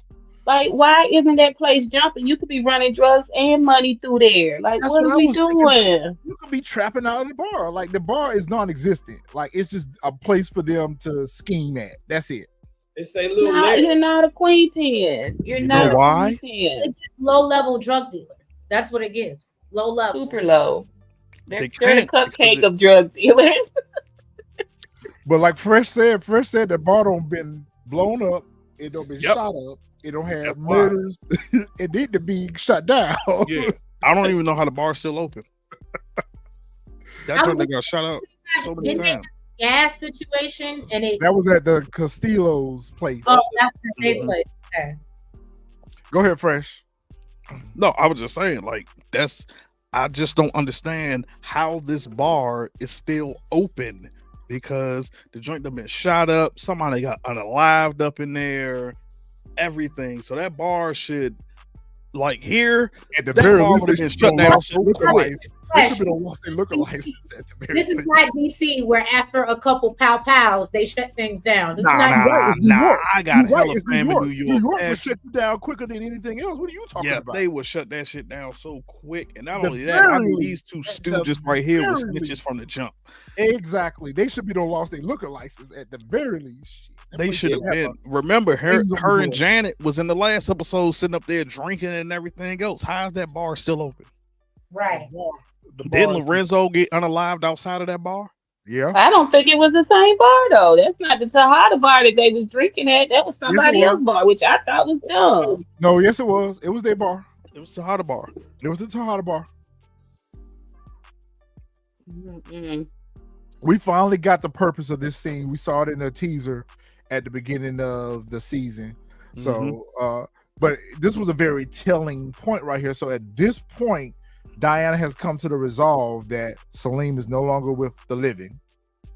Because when the lady came up and asked her who you were lighting a candle for, she said, I'm lighting a candle for my father, my cousin brother, and my friend. The friend was Salim. Mm-hmm. The friend was Salim. I don't know. I don't remember her saying my friend. She did. Okay. She did. The lady asked her, who all you were like. She said, who are you like the candle for? Did say my friend. Yeah, she said Like, my father, my cousin, brother, and my friend. The friend was Celine. So in her mind already, she know that Celine no longer here with us.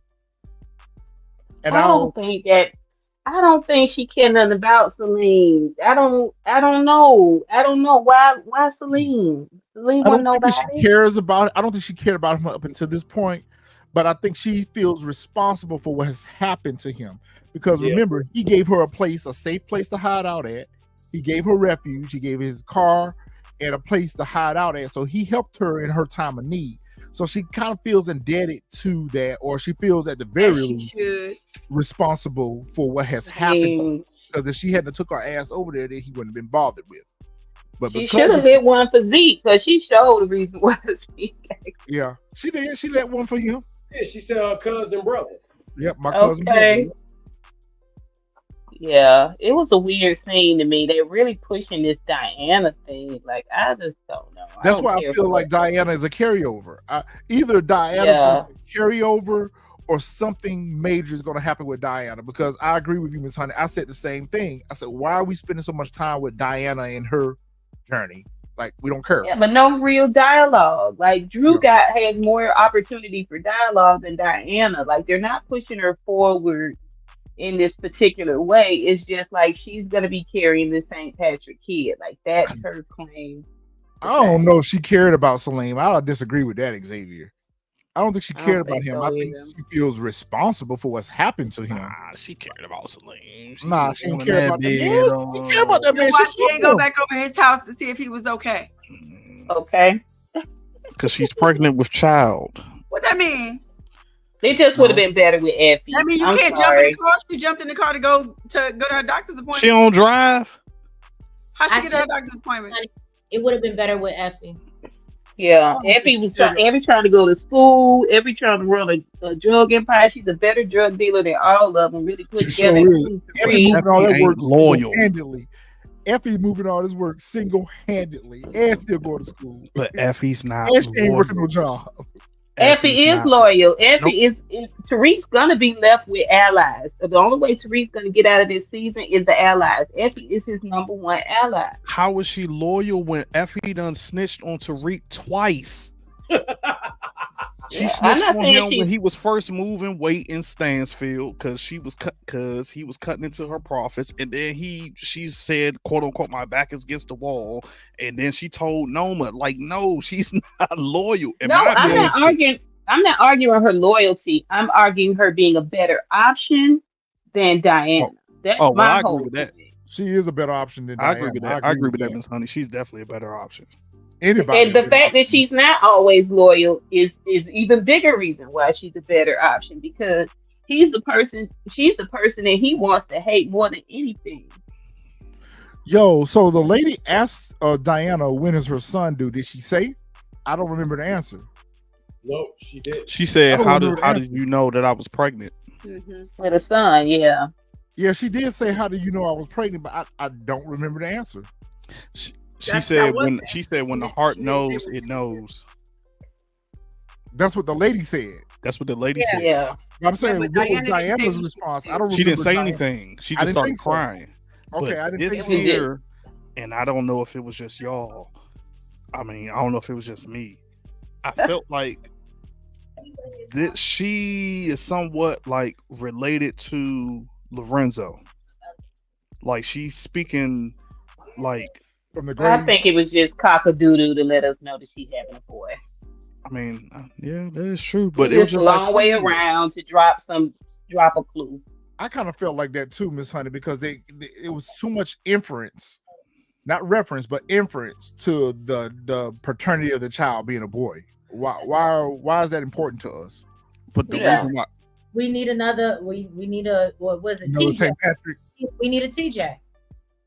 Yeah. TJ. I mean, the only reason I felt that way is because the lady didn't even leave. She just became nosy out of nowhere. So that's why I felt like somehow out of nowhere. Right. She came out of nowhere. That's the only reason why I felt like somehow, some way, like I thought they was gonna show like, yo, she's related. Either she's related to Lorenzo, or Lorenzo was kind of speaking through her. Maybe that's what came out of nowhere. Maybe that's what it was. Like she walked off half a step, and then as soon as Diana started, she just came back and started being nosy. Yo, this scene right here, who won it? Jug? This scene was wild. Yo, this scene, I like this. It was what? I thought it was good, Jug. Yeah, I like this scene too. Let's see. I'm just gonna say that the fact that they were there on a whole different business venture, and they came and basically when the waitress came and spoke about the table, and Zion popped up. That was just crazy. I mean, like, okay, this just shows how much that Zion is ventures out and he's known in the city as he say he is. Yeah.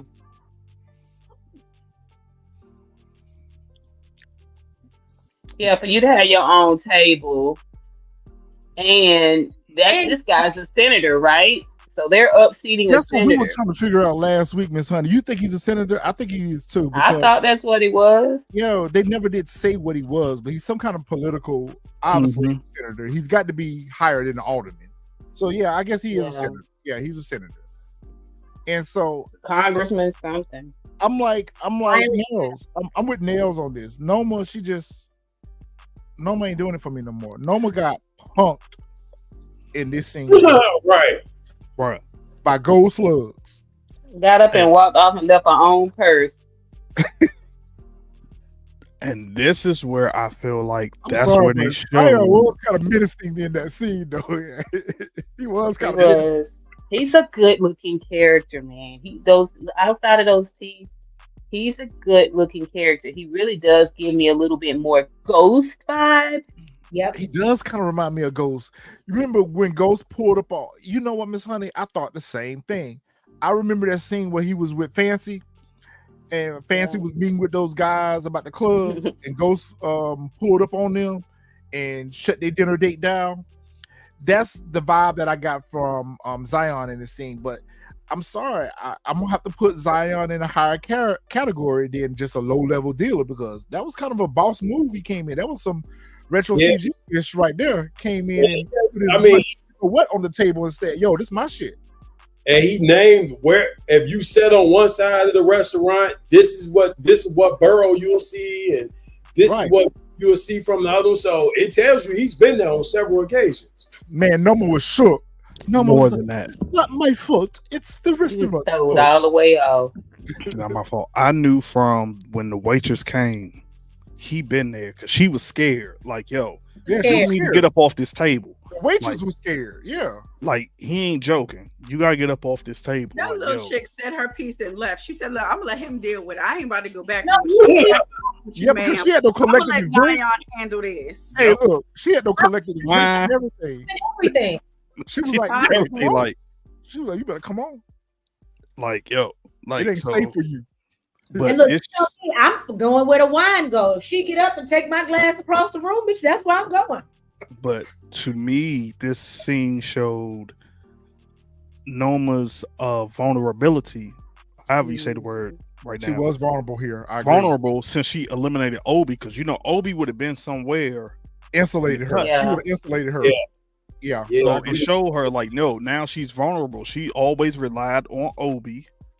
She always relied on him and have this security. So like he wasn't there, and that's the first time somebody got close to her that was a threat.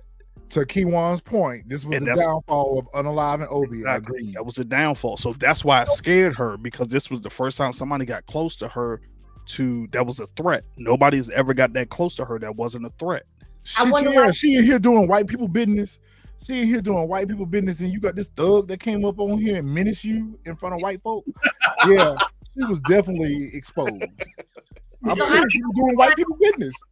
Why she didn't have Kane with her? Why?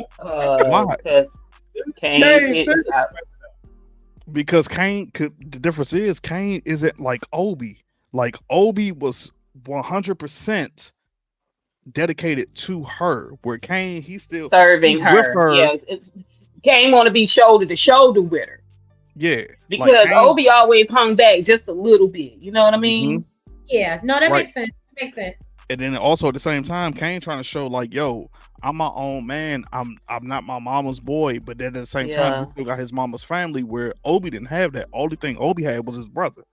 So yeah, I think Obi knew a little bit more about serving, and I think Kane trying to prove, like you said, Fresh, that he's equal, he's comparable, like he's good too.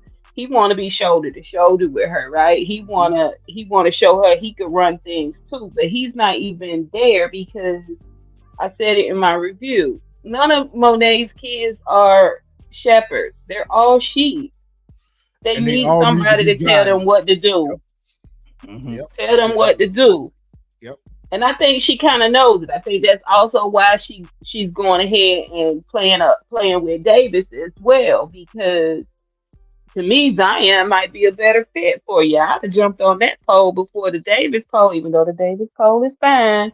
I'm just saying, this is how most Europeans think in terms of power. Even their intimacy has a strategy to it. You know what I'm saying? remember Retro? That's what I said. I told you. I said she's going to use Kane for street work, all of that stuff, type stuff. She's going to use Davis for all of the business and all that other type stuff. Absolutely right, Nicole. Almost, yeah, she was scared out of her mind. Like, yo, yes, she was very frightened. She was frightened. At this point, if you done already jumped on all the other, your pH balance is already messed up, so you might as well jump on Zion's pole. You so stupid. Nah, she don't like Zion because Zion disrespectful. She don't like that. Yeah, she can't run Zion either. And he too dirty. He too street for her. She can't clean him up like how she clean Kane. I for sure thought he was gonna take that knife and stab her in the hand. Listen, I didn't know what he was getting ready to do with that damn knife. I like this fool crazy. And Davis been telling y'all he unpredictable. He crazy. Davis said that from the first time he talked about the character. Yes, the fact that Noma was here doing this business herself and she didn't have a conciliator there on behalf of her finalizing this business. Noma, you out here in the streets unprotected, exposed. Like, I mean, she could have did the deal. She just needed to have her security. And Obi would have been there in the cut like, yo, what's going on? But you took him out. Kane not going to be there because he's trying to prove to you and Monet who he is. Xavier said he smells like Boink and Hennessy. What's wrong with Hennessy? What's Boink? You know what Boink is. Oh. She gets back to the crib and she's like, Kane, what the fuck? What the fuck? I was exposed. Yo, you be doing her. Who is this man? He's threatened me. Don't like, how does he know about me? You be doing her accent perfect. But I thought this was a very interesting thing because now David steps in and say, you know what? I can handle this for you. Let me go ahead and go talk to him. You know, I got a relationship with Zion. I can make this work. Kane like, nah, fuck that. He gonna know that the Tejada name, like, yo, he being disrespectful. I'm finna go see him. Come on, Noma, we finna go talk to him right now. Like, I felt like that was a competition between Kane and Davis. But why isn't Noma putting the two and two together, right? Davis is Tariq's lawyer. Yes. Tariq obviously has a connect. And he knows, Davis knows Zion. You know what I'm saying? Like, why aren't you putting it together? Like, how are you running an empire and you're not thinking about first of all, Tat, where you come from? Why are you trying to help me all of a sudden? Why you don't want to get paid? I was in somebody's chat earlier today. I think it was Vibes with T. Sanders. I was in his chat earlier and I was talking about that. I was like, okay, at what point is Noma going to be suspicious of Davis? Like, I feel like she should be suspicious of Davis because that's Tariq's lawyer. Absolutely. Like, why are you doing business with him on any level, knowing that he's part of the op? Because I don't think that she even thinks that Tariq has the money for him. Because remember, Dru called Davis to get Obi out. Yeah, they still look at him as an aide. Yeah, so at this point, she's like, yo, because she said, yo, you're cut off. As long as you don't move weight, you all good to go. So she's not even looking at Davis as like that, what Tariq can even afford him anymore. So she's like, that's why she's not even looking at him in that type of way, because she's like, yo, he can't even afford you no more. He ain't even moving that type of weight, etc. whatever. But Kane was the only one that picked up on it and was thinking like, yo, that's how Zion knows exactly who you are. He's thinking like, yo, Davis is the one who probably leaked the information to Zion. Oh, I missed that. Yeah, because as soon as Davis comes in, he was like, oh, that's why. Like, Davis is the one because Davis is the client also of Zion. Yeah. So Kane's like, you know what? I know where this nigga hang out at. You know, I'm finna take you down here. We finna go ahead and squash this right now. You don't need no security. All you need is me. I'm finna go down here and I'm gonna handle this business for you, just like a real boss. I said, okay, Kane. All right, let me see what you finna go do. Kane go down there, and of course, you see that Zion did show respect. He was like, yo, I had respect for your moms. I had respect for your pops. I'm sorry about what happened at your pop's funeral and everything. Like, I didn't know this was your new ish. She was like, I'm not an itch. I don't need a man out, love. Me. I'll take the tongue out, love. I'm like, well, what was that energy at the restaurant? Because look at them shoulder pads. I didn't even repeat that till you just said that, Miss Connie. She definitely got a shoulder pad. Yo, she ain't at the restaurant. That's why all that tough talk was at. Yeah, I'll sell my food wherever I want to, and you won't do anything about it, love. I think the reason why she didn't have that aggressiveness. Hey, they call us the Noma 52. I don't think Noma that old. I don't think Noma that old. I don't think Noma probably that about old. She's probably about a good 45, 46. I don't even think she probably early 40s. Ooh, Dexter! That is a great comparison. I just compared somebody to Cersei the other day on a different show, but that's a great comparison. But I think that would be more Monet. Hey, Nicole said Noma is Vivica Fox. Wow. No, not only is executive for AT&T. Hey, not only is she Vivica Fox, but she's Vivica Fox in the Car Shield commercial. That was terrible. But I think the reason Noma didn't go where she went in this scene as when he popped up at the restaurant was because she's trying to show that she's legitimate to Wiley. So that's why she didn't do. Yeah, she was trying to come off as legitimate. Yeah, she was trying to come off as legitimate.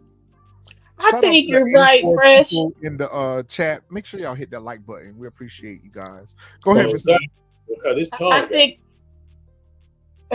I think you're right, Fresh. But also, I was just thinking that Noma really was like, she was not. This is the street game she's in too now. So she could be intimidated by that too. Before she had Mecca and distributors and all of that, we didn't even know really who Noma was. She was that far off from the game. Here, the game is a little bit more in your face. She could be intimidated by that too. Like, she's never really run. The streets had street drug dealers, that type of thing going on here. She's always been, the supplier, that type of thing. Behind the scenes. She's acting like she a little bit over her head too. You know what, Miss Honey, I agree with that. Yeah. So Zion tried to clean up his mess, but then he thought about it for a minute when Noma came out with the "I'm woman, here I roar." He was like, he started, talking shit again, and Kane like, you know what, we can settle this in the ring. And right then and there, I was like, oh my God, I know where we're going with this. Jug, you want to take this scene right here? Because I know you got comments about this. I would just say for most people were saying like, how did he beat Zion? And Zion was like this experienced fighter. Yes. The announcer had already said that Zion hadn't been in the ring in years. Mm-hmm. And Kane, I mean, you see how he been getting down the last 5 episodes. He just whooped Dru like all across New York. Kane fight every day. Kane fight every day. So he had good warm up. Like he said, he didn't need no warm ups. So I think the brass knuckles was essentially throwing the fight. I mean, this your fight house, this your ring. I'm sorry. So that to me, that's like throwing the fight. Like he needed to throw the fight. You know what I'm saying? They don't want Kane or him to come out necessarily as, completely mollywop. I agree with that, Miss Honey, but I'm sorry, but there is no way Kane should have won this fight. Kane should not have won this fight. I'm sorry. Come on. I was about to say that, Retro. I don't care how many years that nigga ain't been in this. I don't care. We seen Mike Tyson, who ain't been in a ring in probably about a good 20 years, and you think he lost a step where he could knock somebody out? Exactly. Like, nah, bro. And then the second problem I had with this whole situation was you're running the Fight Club. How is Dougie Fresh going to come in here and say, yo, oh, you cheating? Nigga, it's your Fight Club. Oh my God. Oh my God. That's what Dougie said. And he stopped the fight. I didn't like how small that Gucci suit was. That was throwing me off. I was like, he got a lot of wrist showing. Yo, I'm with you on that, Fresh. It's unsensical. Again. It's your Fight Club. How somebody going to stop the fight and say, oh, y'all, you cheating? Bro, it's my Fight Club. I can do whatever I want to do in my Fight Club. If I'm going to pull out brass knuckles, I'm going to pull out brass knuckles. That's what I'm saying. The rules are the rules of the Fight Club. Like my Fight Club. I can break them joints whenever I want to. If I wanted to go and say, hey, yo, throw me that bat. It's my Fight Club, bro. Yo, Zion shouldn't have even needed the brass knuckles. I hate that they moving out like that. He shouldn't. I agree. I would have liked. But they have rules though.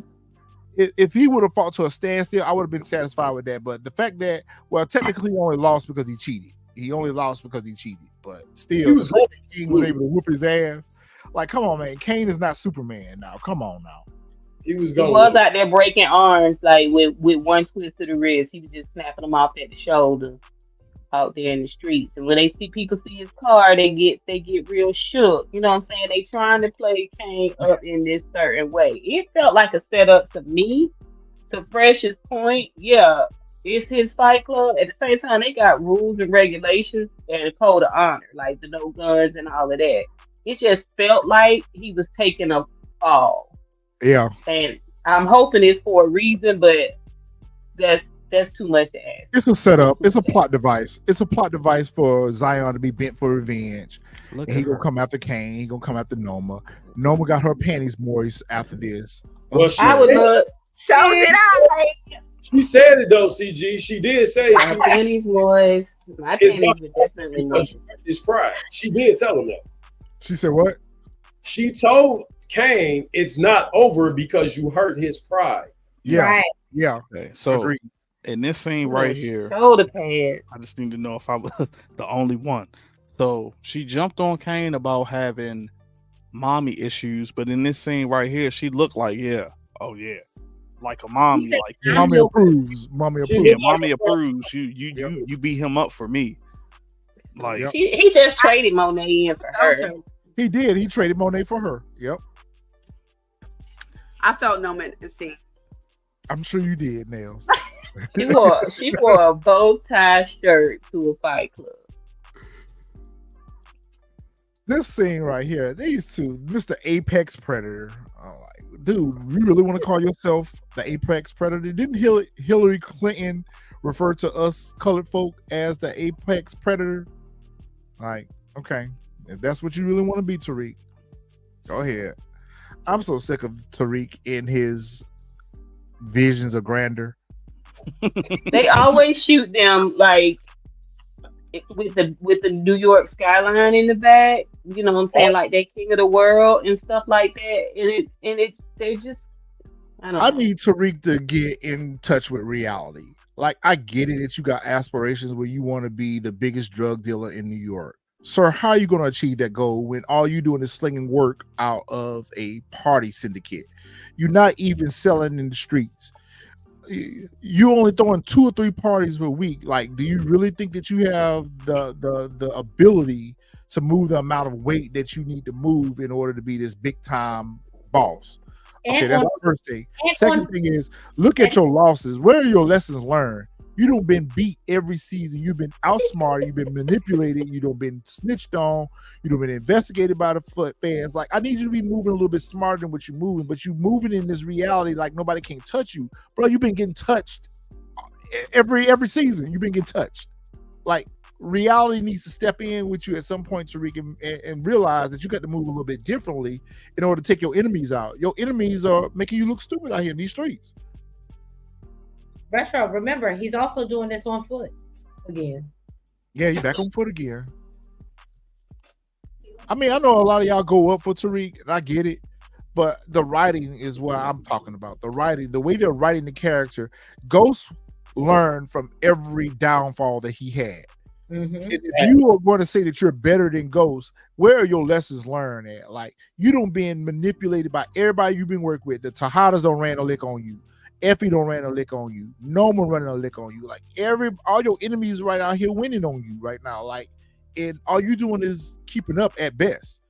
And you got the biggest weakness that's out there, but you won't acknowledge the fact that your family is your weak point. But what you're doing is not protecting them. What you're doing is putting them in more danger. Like, if anything, you should be out here trying to. You should be done took somebody off the map right now. Ghost would have been on drop some bodies by now. You ain't dropped no bodies. Good point. I mean, he ain't, since episode 1, he ain't dropped nobody. He ain't dropped nobody. Except for Junior. That's it. That's it. Celine. Oh, dang. Never mind. Okay, 2. And Celine was all Celine's fault. Yeah, that was Celine. Why did you do that? That was an accidental unaliving. That was an accidental unaliving. He didn't come in there and drop Celine. They struggled over the weapon and it discharged. That's what happened. That was a Tasha. I didn't even understand why Celine was struggling with him. I'd have been like, she ain't grinning. Retro. Go ahead, Marvin. Go ahead, Juggy. Look at it again. He actually pulled away from Celine before he unalived him, bro. And then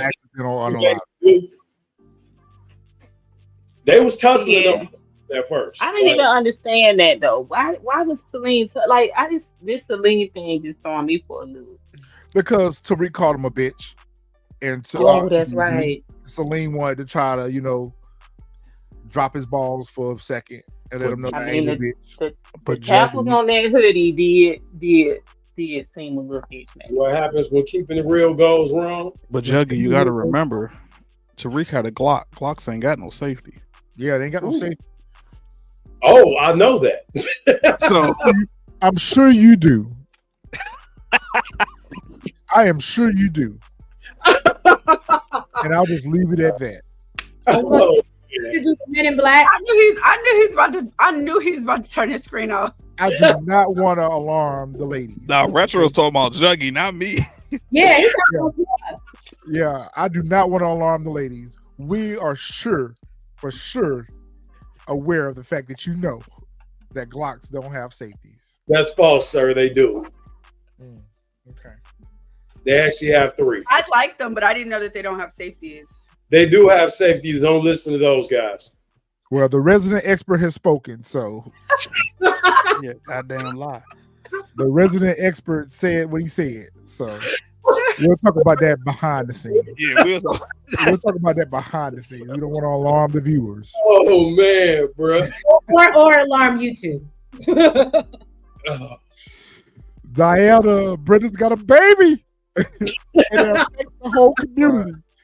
I'm still. Brenda decided right here in this moment that she gonna keep the baby. I was like, when did we see her struggling with a decision on whether or not she wasn't going to keep the baby? It's the only thing keeping her alive. It is the only thing that's keeping her alive. I think from when Kane said something to her about it, like, yo, and then remember, Monet was like, I'm not going to tell you what to do with it. Got it. You know what I'm saying? I think that's all it was. I think it was just like, hey, I'm not going to tell you what to do with the baby. So I think that's where it all came from and whatnot. I mean, we probably could have did without this scene, but I think at the same time, we still needed the scene because it brought up to the entire, whatchamacallit, of, you know what I'm saying, of them going to the doctor's appointment. So it was like, at the same time, it wasn't needed, but it was needed. Like, Yeah, they're locking in Diana for some reason. They're locking her in for us. They're trying to make us care about her. And it's. I'm really interested in who you all think is gonna walk away from this season. Like overall, who's gonna walk away from this season to Right possibly now, it go looks into like every damn body. That's why we're so upset. This nut job right here. Where is Detective Jordan's at? Where is Jack and Jordan's at? I was waiting for Retro to come back because I knew he was gonna talk about this. Yo, this dude crazy as hell, y'all. Was he always crazy, or did he switch somewhere? Because I was like, where did nigga this is guy come crazy in from? anything that he play in. He is crazy as hell. This Ooh, that's so right true. here looking for his lip balm, his chapstick, and calling out for his wife to say, "Hey, honey, where's the chapstick?" Okay. Wow. I'm like, okay, well, do we got an old lady or something at home? Like, who are you talking to? And look at Trees put her lip gloss on. I thought for sure it was gonna be Janet, though. I ain't gonna lie. I still thought he was talking Janet to somebody around for real. I thought he really was talking to somebody in the home with him. And then he's just going on about his day, getting ready to go out to work. Sweetheart, okay, well, getting ready to go to work now. You have a good day. I'll see you when I get home. And Fresh has, but his mind is bad. But what that don't explain his crew. They seem like they've been running. I thought it was somebody else in the home with him. He had a girlfriend or something. Right. I'm like, he's talking about a real person. Go ahead, honey. In his mind, it is real. Yeah. Go ahead. But honey. I'm just saying, his mind is bad, but it seems like his crew, they've been doing this. They've been, crooked for a minute though. They seem like they're all on board with him being crooked too. So that's why I was confused. I was like, they played him off like a dedicated cop, and this last episode showed that he's crooked and he's clearly a murderer, but also he's mentally disturbed. Like it's all over the place kind of with this character. His grief has turned into some form of mental illness. He's battling some type of latent mental. He's got some type of struggles he's going through. But when they showed the picture of the wife, I was like, okay, this is a clue. Let me go ahead and go back 10 years and find her. But Fresh made a point to me the other night when we were talking about it, was that they were just showing that that's who he was talking to versus the relevance of the character. I still think that we're going to find her somewhere in the Power universe over the 10 years. But I was like, why did they do this? First of all, Michael Ealy is a decorated actor. I hate that they bring, it's just like what they did with Cedric the Entertainer when they brought him into Power and he was just a goon. I hate when they bring characters in here like this and they give them a build up for them that turn out to be what we already assumed them to be to begin with. Like, they could have had anyone play this character. And the fact that they gave us this build up for him to be a dirty cop, like, okay, what are we left with? Right.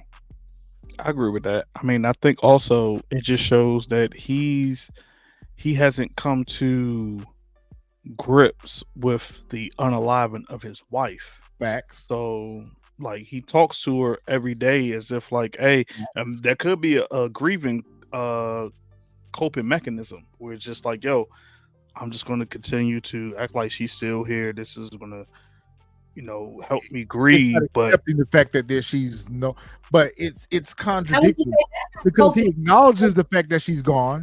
He acknowledges the fact that she's not here, but in his personal reality, he still thinks of her as if she's here. So it's kind of contradicting. Like, what do you want us to take from this? Because he's acknowledged the fact that his wife has been unalived and that she's no longer with the living and that she was an innocent person, a victim of that's why he has his vengeance.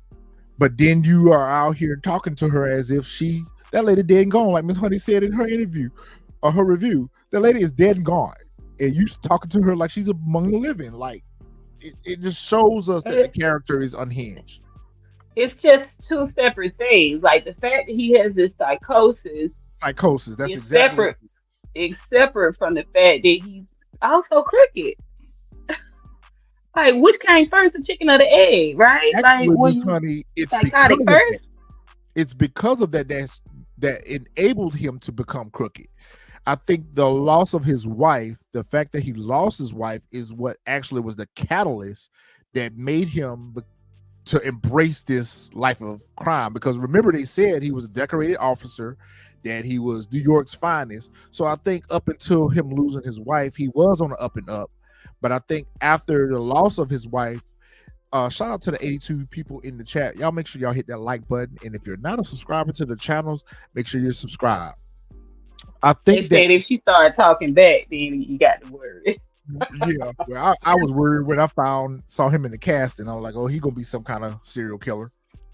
Yeah, but I think I do think he's going to probably be fodder at some point, because that's the best way for us to get rid of a cop. You got to make us not like him first. And I think because of all the character build up between him and Monet's gonna be the one to take him out. Monet gonna be the one to take him out. Could be Brother Tate. No, I think he's gonna take out Brother Tate, but I think Monet gonna be the one to drop him. I mean, they could take out each other. Go ahead and talk about this scene right here with Hot Pocket. Oh yeah, we'll let Nails do this one. Yeah, I'll let Nails have this one since I'm sure she'll enjoy it. Okay, so David goes over to see Noma to let her know, that he smoothed everything over with, Wiley. But basically he couldn't talk him out of thinking that her and Zion were connected. Also, basically let her know that her bid for the jet parts contract isn't in jeopardy. Now, he was like, you know what? He's dirty just enough, which is good for us. She was like, okay, so, maybe you are as good as they say. He said, I'm better. She wanted to find out for her damn self. And she dropped her drawers. And listen, this scene made me so happy because I just feel like Kane has to find out. Like, he's going to find out. Find out what? Mess with her no more. Find out what? That David smashed them? Yeah. They don't go together, though. Why would he care? You act like they married. No. Kane said we go together. We go together. Oh no, Kane gonna be jealous as hell. You think Kane gonna be upset? You think Kane gonna be upset? Yes. Kane gonna be jealous. The same way Effie was in her feelings when she rolled up. It's gonna be the exact same. It's karma on the block. Karma spins the block. He's going to be jealous. Well, he's gonna be jealous because he's never chosen. No one ever chooses him. Not on purpose. That's a good point, Miss Honey. That was a good point. Yes, that was a very good point, because he always is secondhand, because he was secondhand to Effie to Tariq. Damn, Miss Honey. He's saying everybody sleeps on him. Yeah, Monet. He's second with Monet. He's second with Effie. Yeah, and he now was second to his dad. Like, yeah, he never gets his due. So that means if that is the case, going with Miss Honey's theory, that means Kane's going to be a problem, because you know what happens when Kane feels like he's bested by someone else. Kane could take out Davis. This is the reason why I want to know who y'all think walks away, because I don't know why I feel like Tariq and Kane may end up 1 and 2 running together. Tariq and Kane are going to end up working together, but I'll save that later. But hey, you know what? This is a very good point, Miss Honey. I didn't see this until you actually mentioned that. Kane is going to take out Davis. What? None of the lawyers. I mean, he's our proctor. None of them never. I was just getting ready to say that, Miss Honey. None of them never make it. Angela didn't make it. Proctor didn't make it. Terry Silver didn't make it. None of the lawyers never made it. Yeah, but Davis ain't none of them. Remember, Davis is like on the bad this side. is his mistake right here, because until we see, okay, I was gonna save that for later, but right now we don't understand why Davis is actually helping Noma. Like, she's the ops. Did Tariq send you over here to infiltrate Noma's camp? Like, why are you doing business with Noma? Period. Okay. So I thought he did it for the money. Later on. Okay, we'll say that. Let's go ahead and talk about Pepe Le Pew real quick. We'll come back to that. Let's talk about Pepe Le Pew. So Monet out here on the streets in her own whip, not a unmarked car or anything like that, in her own whip, rides by Detective Jacka Jordan, and she out here with these crash dummies trying to pull a lick because they getting ready to go rob Noma's re-up, and because she needs some work. She ain't got no work. Okay. The task force is in place, getting ready to roll down on them, and they commence to a shootout. And of course, they take out Noma's henchmen. And Pepe Le Pew comes in. What kind of weapon is this, M2? Pepe Le Pew comes in here and it sprays up the place. I'm like, who in the world is out here pulling a lick in a mink stove? That's okay. The whole scene, like Pepe Le Pew, though. The whole scene. Because for one, if you go back and watch that scene, when Dru comes out, he looks directly at the car. So did. He looks directly at the car. Okay, that's number one. Number two, you got a G-Wagon. There's no way in the world G-Wagons come with HID headlight. So you would have saw somebody sitting in that car immediately, and you drove past it, so you would have saw him sitting in the car. That's number two. Number three, as soon as y'all drove past, he took off.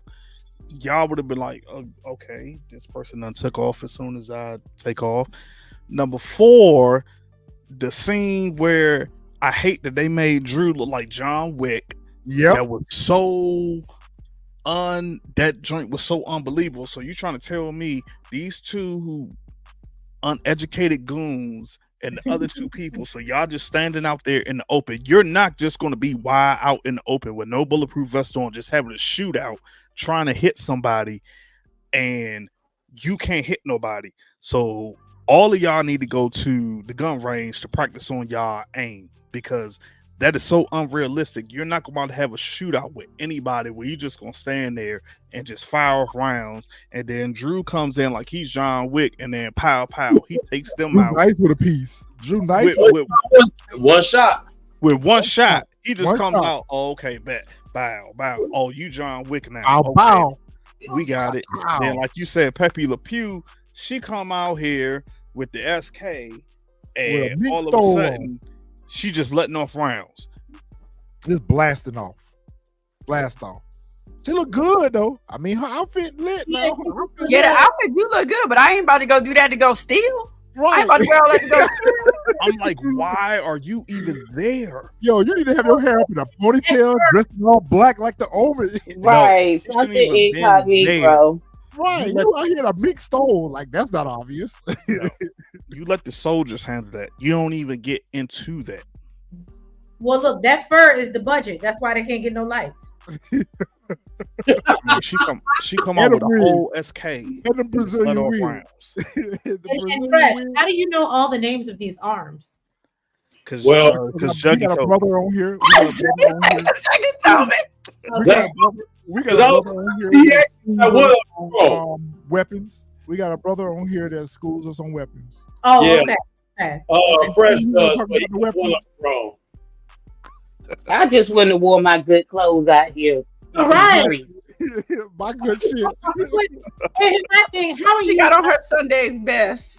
And I don't know if y'all realize she's in her thigh-high boots. Why are we out doing business in thigh-high boots? Right, she have some Timberlands on, yo, and a North Face. Some CG black Air Force Ones on. Right, she need the black Air Force Ones on, right? I mean, she got her hair out. She need a mask on. She do have on gloves. She do got on gloves. I was about to say she got on gloves, like she not trying to get no blood on her, but this white damn fur. Right. GSR everywhere. Exactly, Nicola. 101 Dalmatians. She's out here being Cruella de Vil. And she got yoked up. And she got yoked up. And this is what we know Monet for. We don't know her for drug dealing. We know her for gear. We know her for labels, for brands. That's I agree with you in your review, Miss Honey, when you said that they're pandering to black folk because, she got all the latest designer gear on, but it's unrealistic. Ghost wore Tom Ford suits, but when we saw that Ghost went to go do work, Ghost put on that Nike gear, that Nike Tech gear, and Air Maxes. I mean, that ain't cheap, but and go for a run. It's better than this designer from head to toe that she got on. She got a whole chinchilla out there on putting on. A whole chinchilla. Got alpaca on out there putting in work.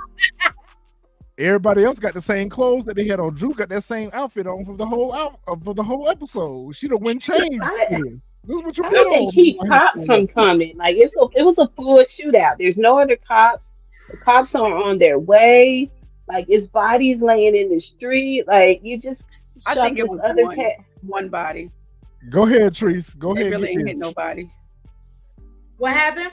Go ahead and get this about Detective Carter and the revelation that we came to. No, it's Treese, not Nails.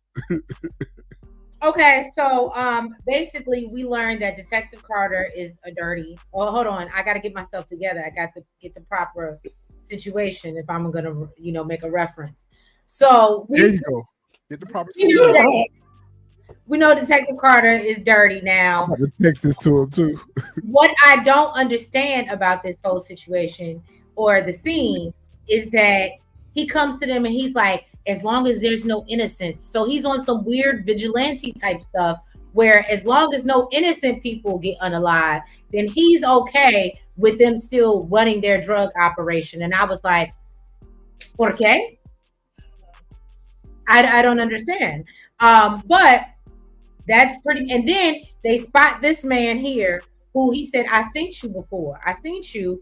And it was some 18-year-old dude that got, unalived in the subway. And I remember holding his father, and that triggers his trauma, right? So he's, he gets all crazy eyes. You might want to make me bigger so we can see the crazy eyes. And so yeah, he gets all crazy eyes, and he's like, no, and he pops him in the head, pow pow, and he gone. And then he lets Monet in it, but before they leave, he lets Monet. He wants like a 35% cut of whatever they make or whatever, and basically they just shouldn't have no innocent bodies dropping. I'm gonna add what Tree said. I'm gonna add something to that. Me and the guys actually talked the other day about that and his situation. I asked Fresh, I said, with him acting the way he was acting, what did his wife die from? His wife actually died when she caught strays. So right. if she was a victim of innocence and crime, that's probably where his craziness came from. Yeah. It could be me, but I felt like this should have been the ending of the episode. I agree. They should have moved this scene. I said the same thing. Yeah. I actually have that in my notes. I said they should have moved this to the end. What should have been the ending was when he said, yo, y'all give me 35%, and then he walks off, and that should have been the ending of that episode right in the next. Then you would have been sitting there like what you call it from the wild, like, yo, he dirty. But nope. But you know what? I would also like them to add to this. If they were going to make this a big cliffhanger, I would have liked to see, because obviously he's been working Monet over like a 9 to 5. Mm-hmm. He been working Monet over like a 9 to 5. What I would have liked to see him also order her to do is to set up Tariq. Oh, I see that coming. Like if he was going to use Monet for his vehicle, not only get some money up off of her, but I need you to also help me make my collar. So to me, I thought that would have been the perfect way for them to end this instead of this. This what we got right here. Like, yeah. I mean, they could have. He took Homeboy out, and that could have been, as soon as he would have went pow, that could have been the end, and you'd have been like, "Oh, yo, he dirty." Who did he shoot? Yeah, who did he shoot? Who did he shoot? Yep. You could have left it where it looked like he shot Dru. Right? Yeah. Who did he shoot? I definitely think he could have been a little bit more menacing. To me, this was like a kind of like a diet scene. I would have liked to see him rough Monet up or rough Dru up, like really give it to us. You know what I mean? Just right. Like this little speech, and I was dazed and confused. I was like, wait, what? And then until he alive, the guy, I was like, oh, they dirty. Yeah, real dirty. It was just, it could have been a little bit more filled out. I don't understand why nobody smacks Monet around at all. That's weird. I wanted her to get roughed up too. I wanted her. Yeah, and then trigger Dru or mollywop Dru and trigger Monet, like one or the other. Like this, it was so light, like it almost this like they didn't know what they wanted to do. Yes, for this to have been a big reveal for the episode, it was very underwhelming. I agree. Brenda and her baby that affects the whole community is having her ultrasound, and she's so excited that she's with child. And I'm just thinking to myself, this is not going to be a fairy tale. This is not going to be a fairy tale. Is Diana going to keep child? Is Diana going to keep life in child? It's not looking so good for Diana right now. This is foreshadowing that something tragic is going to happen with Diana and Brenda and her baby. Thank you. You think so? Yes. I was getting thanks for my child. I was getting that vibe when I was like, okay, Diana, she's in her, she's. But she said it was your child, and it really messed her up. Oh, how could you deny your own flesh and blood? Own flesh and blood. You better. It's giving me city half. Tariq basically when she asked Tariq again, she gave Tariq an opportunity to come clean again. She like, yo, what happened with Celine? He was like, look, why you keep pressing me about this dude? Like, yeah, I went over there and I pressed him out to find out where you was, and I don't know what happened to the nigga, yo. She knew right then he was lying. She knew right then and there he was responsible for him not being on Earth anymore. Horrible lie. I mean, I feel like they trying to make it Celine, baby. Yes, that's where I was going with that, Miss Honey. I feel like it's gonna be Celine, baby. I think it is gonna be Celine's too. Tariq told her that, look, listen, my father tried to keep me out of life all these years. It didn't work for him. So I'll tell you what, look, I'll take care of you and this baby. But in order for me to do that, I got to be at the top of the food chain in order to do it. She was like, that ain't working for me. Bye, Tariq. I was like, pretty much. Yeah, this ending was trash. It was trash. It's supposed to be a mid-season finale, and y'all didn't give us with a cliffhanger. Shout out to Q1. Tariq gotta face reality. But now that there could never be any more of us. Never be any more of us. Never be any more of us. But now that we're about to get into these scenes, I'll explain exactly why I think she's not gonna keep a child. Into the meat of this thing right here. We finna grow into this thing right here because I'm putting my wish I was in the writer's room hat on, and I'm finna tell y'all what's finna happen in these next 5 episodes. So on the next episode, which we're not getting to September the 6th or 7th. Why y'all making us wait 2 months for this bullshit? I don't even understand the purpose. Miss Honey, you said it in your review, and I was just jumping at the screen. I was like, agreed. What are you making us wait for? If y'all wasn't reshooting the episodes, what was the purpose of breaking the season up like this? I think because the only thing I can think of is because originally they didn't know till after they shot the season that they were going to be canceled. That's the only thing I can think of because it wouldn't make sense for them to break it up like that. Yeah, but it still doesn't make sense. Even if the fact that we know that they're being canceled, why make us wait for the last 5 episodes? Because Stars is trying to recoup that look. They trying to get some bread back. They drag it out. Yeah, they trying to drag it out.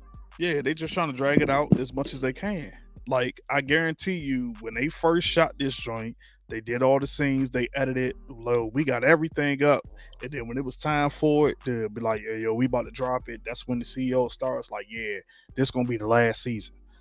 And then that's when they were like, well, you know what? Let's break it up into 2 so we can get our bread, because we've seen the tweets time and time again where people say, yo, they renew a subscription to Stars, and then as soon as Power or Kane or whatever else go off, they cancel it.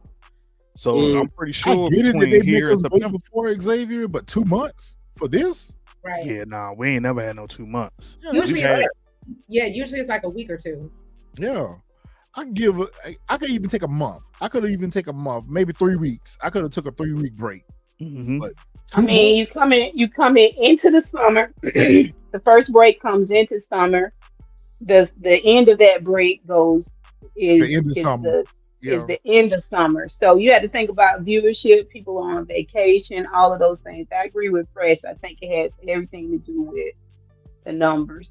The only thing that will be satisfying to me of giving us this 2 months wait is they needed to drag it out so they could be ready to start the next season of the next show. So after book 2 ends, we need to be rolling into either Force or Raising Kanan. It's going to be Kanan. Force. Preferably it needs to be Force. I think it's gonna be Kane because they just wrapped up Force, so they I don't have know they enough just time to wrapped edit. the course, but to me, it would make sense to roll the two shows that are being canceled back to back, so we can go ahead and get them out of the way, and then focus on the shows that are remaining. So for us to give us Rays and Kanan, that's not even in the same continuity, that's not even in the same timeline. Give us the next present day show, so we can have the possibility of whoever's left over at the end of this roll over into Force. That would have been rewarding for us. We would have settled for 2 months wait for that. Ready yet, though. I get what you're saying. Ready yet? Yeah, I get what you're saying, Retro. But when they drop Force and they end Force, that's when they're gonna roll over into either the Origins or that new spinoff show. Yeah, I don't think they need to do Origins until after the next season of Raising Kanan. I think Stars isn't getting any more content though, right? This 50 is taking his franchise and moving down to Tyler Perry Studios. Not the Tyler Perry Studios. He's going to Louisiana. I mean, I think he's gonna use Tyler Perry, but I mean, he could shoot it on the Tyler Perry Studios, but we ain't gonna have Tyler Perry, right? No, the new studio. But the content we have now is Stars, though, right? It's Stars' content, and predominantly filmed in New York. So I do think that the new show, I think that whatever the new show is, whether it's Origins or whatever the new spinoff is for Shreveport present day, is going to be in Shreveport, in Louisiana.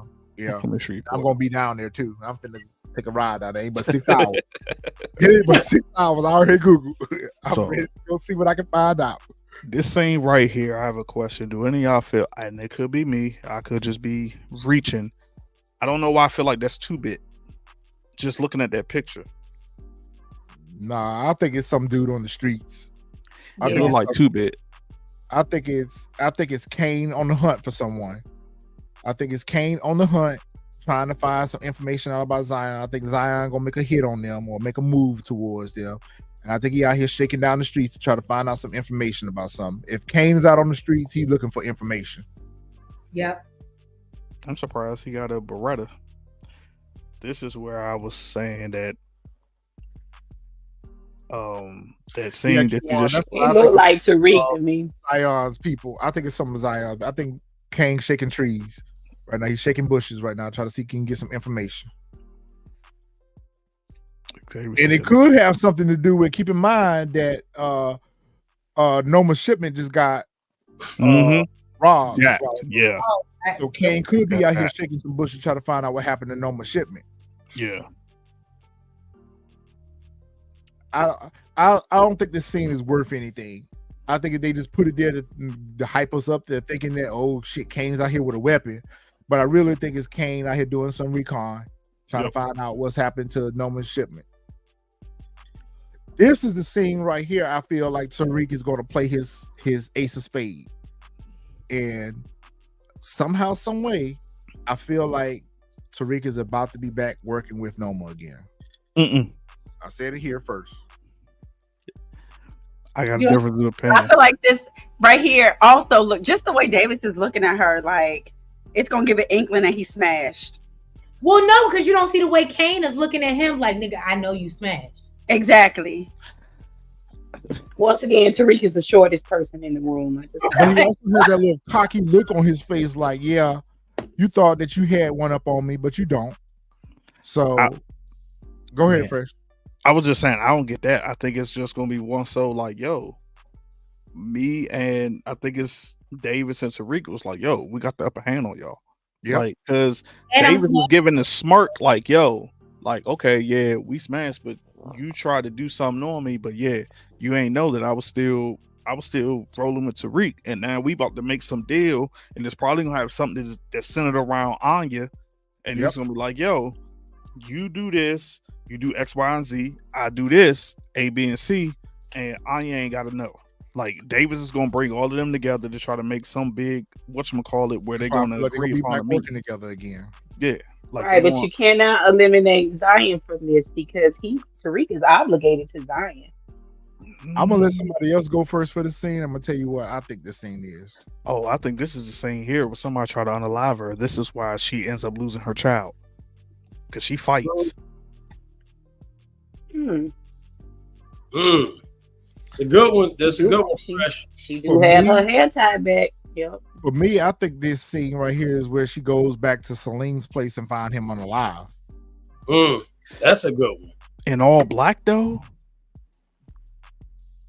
Like you gotta think about she in all black. She definitely looked more ready than Monet was. That's the uniform though. But when you look at the trailer, it looked like she was fighting somebody in that trailer. Maybe it's Effie.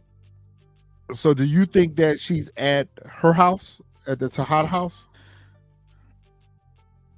Because that don't look like the cabinets. That don't look like their kitchen. That's why I look like Salim crib. That's why I felt like it was Salim's crib, because she spent this whole episode trying to find out what happened to him. So I feel like she goes back over there herself, knowing that he possibly could be unalive. That's why she's dressed in all black. That she was just going to kind of like break in, creep in, try to see what she could find out to tie Tariq to whatever happened to Salim, is what I was thinking. But it does look like she's struggling with somebody in the scene, but I just can't figure out who and why. I mean, it could be, I don't know, somebody from Zion. I don't know. Like Zion is going after the Tejadas. I agree with that, DJW. Zion is going to put a hit out on the Tejadas. But I just feel like this is probably where she loses child. Like, yeah, remember, she been running all over the place, running from Monet, everything. I've just been trying to figure out who is this that he's about to take out. And I Is it Pinky? That's Pinky. I thought it was Pinky. That's Pinky. I thought it was Pinky too. Pinky is so much more glamorous than that. Yeah, but it looks like whoever he's running up on is at home. You know, late night. But when you look at the trailer though, it looked like a shithole. I can't see Pinky getting all this bread living in something like that. But now that y'all say it do look like Pinky though. It could be one of those, as Miss Honey say, fodder. It could be just one of those scenes that just further shows us that Detective Carter is dark and he's willing to drop bodies in the streets or whatever to push his own agenda. So it could be someone that he had been working with, or try to pin some information on Tariq or whatever. I don't know, but for some reason I lean towards Pinky. That definitely looks like Pinky. Okay, DJW says it's not Pinky. I don't know who else it could be. I was about to say, because Pinky normally got their hair done up. He ain't got no jewelry. He ain't got no face paint. Yeah, but keep in mind when Rock pulled up on Juliana was in the bathrobe. Juliana's no comparison. Not to Pinky. Okay, I can't figure out who this is. Who are they on the hunt? This look like one of the crash dummies. Look at that hair. Oh, crash dummies got unalive. All the crash dummies got unalive. They only shot one crash dummy. Retro, I got it. Whoever they pull up on, it's just. Oh, never mind. No, it's not. Different hair. Never mind. I'm trying to figure out who they on the hunt for. Only thing I can think of is somebody that spoke to maybe Carter about them, or somebody. I think they going to war against Zion. That's what I think. I think so. I think they're going to get. I think they're going to war against Zion crew, or either that. Like Noma, like you said, Noma and them back together. Now they going to war against Zion. Yep. Or either it has something to do with whoever accosted Diana. But I see Tariq sent Brayden in there first. Like, yeah, you going first, bro. Yeah, I can't figure out who this scene is. All right, chat, y'all help us figure out what this all about, because that one left me confused. All right, so going back to Miss Honey begging for Lauren. I'm reaching here, but could this be Lauren pulling the strap on Effie? Could Lauren want some revenge? No. I got a feeling look like white hands. I got a feeling it's the Russians. Because remember, the Russians said they would only deal with her. So. But yeah, why would they be pulling a strap on her though? Because she probably. This might be the police officers. I mean, it could be. You know what? It could be Carter. Zion's people rolling up on Noma's crew. It could be Carter. That's what I'm saying. It could be some of Zion's people that's rolling up on Noma's crew, just taking them down one by one, picking them off. The way she on her knees and down like that's something a cop make you do. Mm-hmm. I was thinking that too. Could that be the female chick that's on the task force? Yeah. The way everybody crew ain't but 3D. Right. Monet look like she's like, yeah, she got her hands up. Yeah, she got her hands up.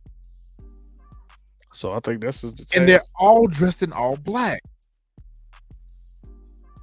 So I think this is when, if she got her hands up, this is somebody. Maybe, oh, you know what? Maybe this is where we get our whatchamacallit. Maybe what's her name? Jenny and all of them, and Wig from Force. Oh, that's right. Maybe this is where we get our whatchamacallit, that they all coming down on all of them. She got her hands up. Somebody's about to try to It's a roundup too, Kiwan. I was thinking that too. It's a roundup. Somebody out here shaking trees. So maybe somebody got oh, you know what? I forgot, because there's a scene where we see Detective Nico and all them storm Monet's house. Yep. So clearly Monet or somebody from Monet's family must have unalived a civilian. And that's why we get that. Yep. And that's why we get this. Man, Zion will whoop Tariq ass. Zion. Yeah, that's Zion. Look at the rings. Look at the rings. Oh. And the tats. Look at the muscles. That little motherfucker. Look at the muscles. Choke that little motherfucker. Don't let go, Zion. Please don't let go. Choke that little motherfucker. Retro been wanting Tariq off since. Beat his ass. He threw it through a window or something. Look at all that glass behind him. Glass table. That's at his office. Whoop his ass, Zion. Whoop his ass. And Tariq got on gloves. He must have been caught doing something. Caught stealing. You know he good for going and stealing somebody's product. That part. You know he good for rolling up on somebody steal their product. He stole from his own. This is a roundup because Drew look like he don't got mucked up and being hauled off to tiny hands. What you call it when they put you in lockup? Nah, he's already in jail. Yeah, he looks like he already in jail. He's already in jail from his jumpsuit. I could tell that. He probably got snatched up for fighting. Nah, he looked like he got his ass whooped. I think Carter. No, I mean that's the same scars from when Kane whooped his ass. Yeah, Kane beat the hell out of him. I think this is Carter snatched him up to prove a point to Monet and them. So he's in locked up. He's in holding. And yeah. No. Did you see what Xavier said? That makes sense. Because Dru was the one that dropped Diana off at Salim's house. Yo, that's a good Xavier. That's a good. That might be what the roundup is. Because I was about to say, because Diana's fingerprints is all inside the house, not Drew's. He's never went inside. That's why I feel like she's at Salim's place here in this scene. I feel like she's at Salim's place. We need to go back and look at the cabinets in Salim's place. I know. I'm gonna do that after this scene. Yeah, we need to go back and look at that scene. Hey, that's a good theory, Xavier. I'm gonna roll with that one until I do more research. I'm gonna roll with that. I agree with that. I think that's Drew's on the pin up. But he look, he already been fighting though, because look at his shirt. His shirt look dirty, bloody. So he look, he been fighting somebody already. He's the king of mediocrity, so he is. I don't know. We can go by looks. The two cops pulling him off. I think, yeah. Now this could either be before. This is after Zion whipped his ass, because you see the bruise on Tariq's forehead. So somehow, some way, Tariq gets the best of Zion, which that's unrealistic, and unalives him. I was thinking that too, because you know Tariq good for standing over somebody and unaliving him, and got on the same clothes, and and he all battered. And all of our foes turn out to be kitty cats. All of them. Man, if Zion go out like this, I'm gonna be super mad, and it's probably gonna be the next episode that he go out. At least episode 7. Episode 7 is when we lose Zion. Stupid. So stupid. All right, y'all. That's it. What do y'all think about? What do y'all think is going to happen in the next 5 episodes? What would y'all like to see happen? Dru or Monet going to jail? Well, Dru is already in jail. I think the show ultimately ends with Monet going to jail. It's going to be for Salim, though. Definitely. I definitely don't want nothing to happen to the baby, but like I said, I do think it's Salim's. Oh, you know what? You didn't put this in, and you didn't put this in, but the scene where Tariq was like he was in a hospital and crying. It looked like he was crying. I think something does happen to Diana and the baby, that where they might get a scare that either she's at risk of losing child or has lost a child, or maybe she miscarries. Okay, but you guys have already said that they shot this season before they knew that they were being canceled. So I disagree with Fresh. It kind of throws my theories off a little bit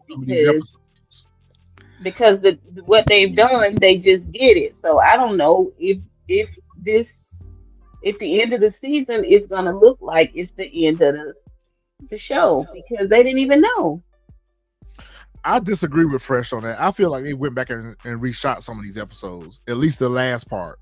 I was going to say, and only to the point when we saw Raising Kanan, and maybe I'm wrong, but we have heard before how Joey Badass was supposed to have been gone. And they had to change once me and Nels came up here with our memorial service, you saw his ass was back. So they're clearly watching, they're clearly listening to what we're saying. And I think if the budget, if they can take out a fur for Mary, they're going to find a way to add some more lights. Or you disagree, Fresh? And King Retro, get in here. Get in here. King Retro, I just want to let you know they made me do it. I didn't want to. They made me do really? It. Are you going to go out like that? Thank you, Shade in the City, for fighting. For I'm going to tell you, thank you, Xavier. That's my point. If they have done reshoots, remember, we heard about Joey Badass. We saw the leaks before the ending of Raising Kanan. We saw these leaks before. By now, we would have saw leaks of this joint. But that don't mean, just because we haven't seen leaks, that don't mean that it didn't happen. Facts. I think it would have been impossible to reshoot in New York. It would have had to have happened. It would have had. Now, if I would go do my digging, I'll go find them permits. I will go find them permits if I have to. But to my point is, they would have had to, at the very least, reshoot the last 2 episodes, because otherwise, how are they going to end the show? They've had to reshoot something in order to end the show. I mean, I feel like they could possibly have reshot the ending, like the last episode, maybe like the actual ending of the episode. But as far as like 6, 7, 8, 9, nah. Like maybe because you're only ending the Power Book to ... Yeah, we don't know what the next franchise is going to be from Shreveport, what it's going to be called. So they could do a continuation. It's just called something else. But in order for them to end this show, they would have had to have a closure for this show. They can't end it on. They would have normally ended it on a cliffhanger, because they would have been renewed for another season. But the fact that they're not going to be renewed for another season, they've got to give us a closeout. They've got to give us a closeout. The Sopranos didn't. About got to. The Sopranos didn't. They could do exactly like the Sopranos and just end it on the cliffhanger. That's true. It's okay. I didn't know if he was waiting for me. Okay. So I just want to say this for all of before we take this break, okay? I did my Power Universe research, and I did hear this week that, first of all, for y'all that said they would never do a spinoff of Tate, F y'all, okay? And respectfully, because they did have a Power Influence, which was supposed to be all about the Tate brothers. Now, did they scratch it? I'm going to give y'all that.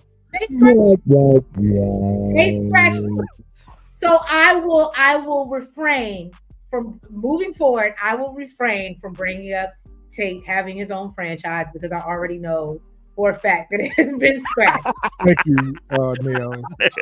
Thank you, Nels. Thank you so much, Nels. I don't even know what she's talking about. What are you talking about? No, I saw it online. They did have a Power 5 called Influence, and it was really based around all of the Tate brothers. Retro say, I don't care. I don't care. I don't care. And his normal voice, yeah. So, Treese, you do realize that was canceled like the episode 2 of book 2, season 1? Bye. Get off my line. That's what been canceled like years ago. No influence. Please don't. You know what? I'm gonna let you have it, Retro, because you just getting your get back from the pictures. I'm gonna let you have it. Put it up again. I'm sorry, Fresh. I'm about to argue to the end on that. They've had to reshoot something. They can't close this out without it. I don't feel like they could close out this show, 4 seasons of this show, without them giving us some type of closure.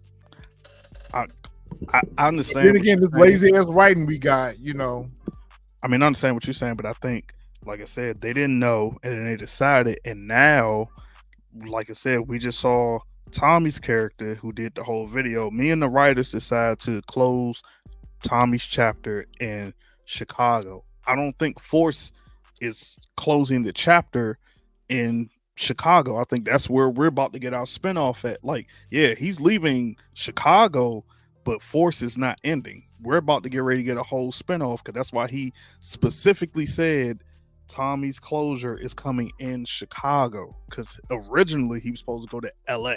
So I think like now they're probably about to use it as a cliffhanger, and then they're going to do Force probably like the same way, and then they're going to time both together. Walking in your chair?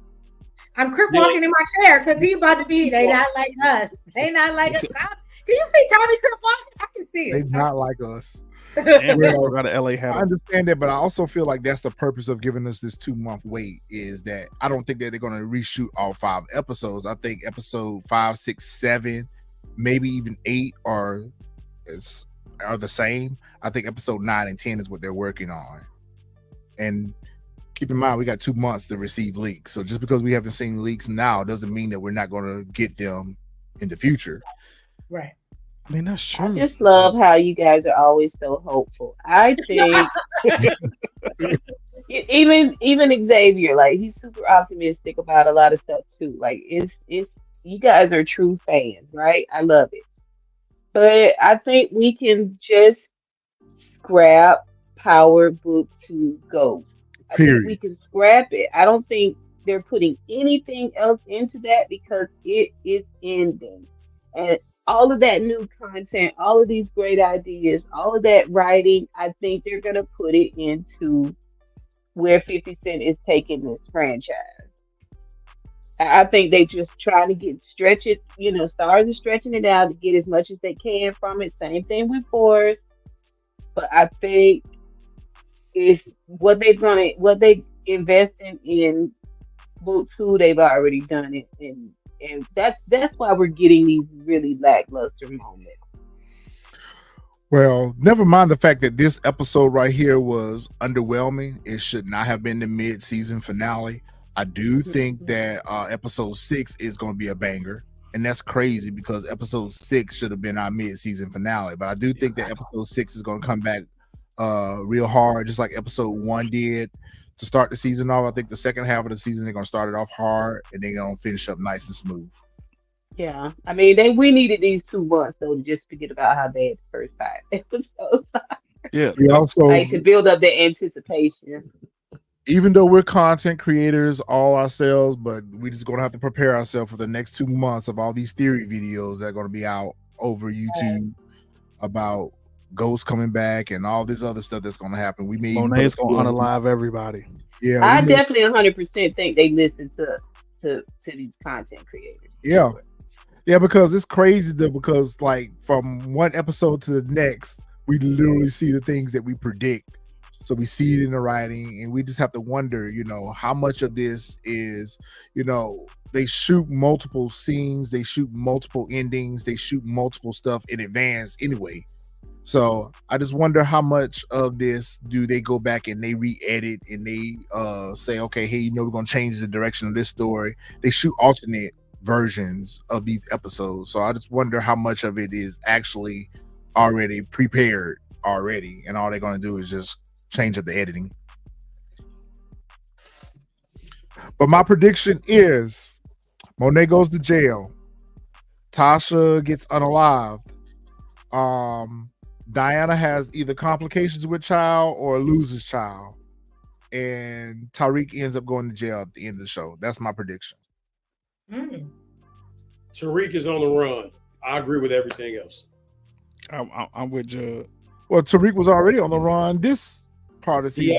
To me, that would be just maybe half an episode on the run from Noma. At this point, he's gonna be on the run from the feds. From the feds, okay. Yeah, he's going to be in the spinoff for the continuation. Oh, they're feds? I haven't seen feds this season at all. So you think they're gonna pin up a murder where they now don't have to pin a murder on him because he's unalived so many people at this point? They just got to find the right one to pin him up on. Yeah, but maybe he does go down for Salim's murder. Maybe that's what he goes down for. Maybe that's what he's or drugs. I mean, he's a drug dealer. He could go down for drugs. Going on the run, they not catching him for anything. The only question I have is why have we not seen any of the federal task force investigate anything since Junior's unaliving? Because they want to keep their life. They want to keep their life. That's why I think they're going to come in the second half part of the season because we haven't seen anything from that. Okay, Dexter asks us which character will get the spinoff. You know, we've had a lot of back and forth about that. Well, this is already Tariq's spinoff, so it's got to be someone else besides Tariq. I mean, it's looking like the Tejadas, the way they protected them. Yes, who would you like to see spinoff besides Tariq? Yeah, I would probably have to say it'd be the Tejadas, or at least Kane. At least Kane. I would like. Might be Brayden. No, God no. Please no. I will not watch. Look, I like Brayden, and I don't even want to see that. Might be Brayden. You never know. They might try to tap into a different audience. Hell no. No. A cornball audience. At least Kane. At least Kane. Do you think Noma makes it out? Nah. I think Noma makes it out. I think she's gonna end up going back to London before the end of the season. She's gonna get too thick for her. She's gonna have to get up out of town. She's gonna leave Kane behind and do the dirty work. But honestly, Noma is gonna get her and her daughter up out of town, and I think we'll get a continuation with Noma's character. Well, you know what? Now that you say that, Retro, there has been rumors of them talking about going over to London for like a Power London. But since they have been on Rinse and Repeat, I can honestly see Anya be the one that take out Noma.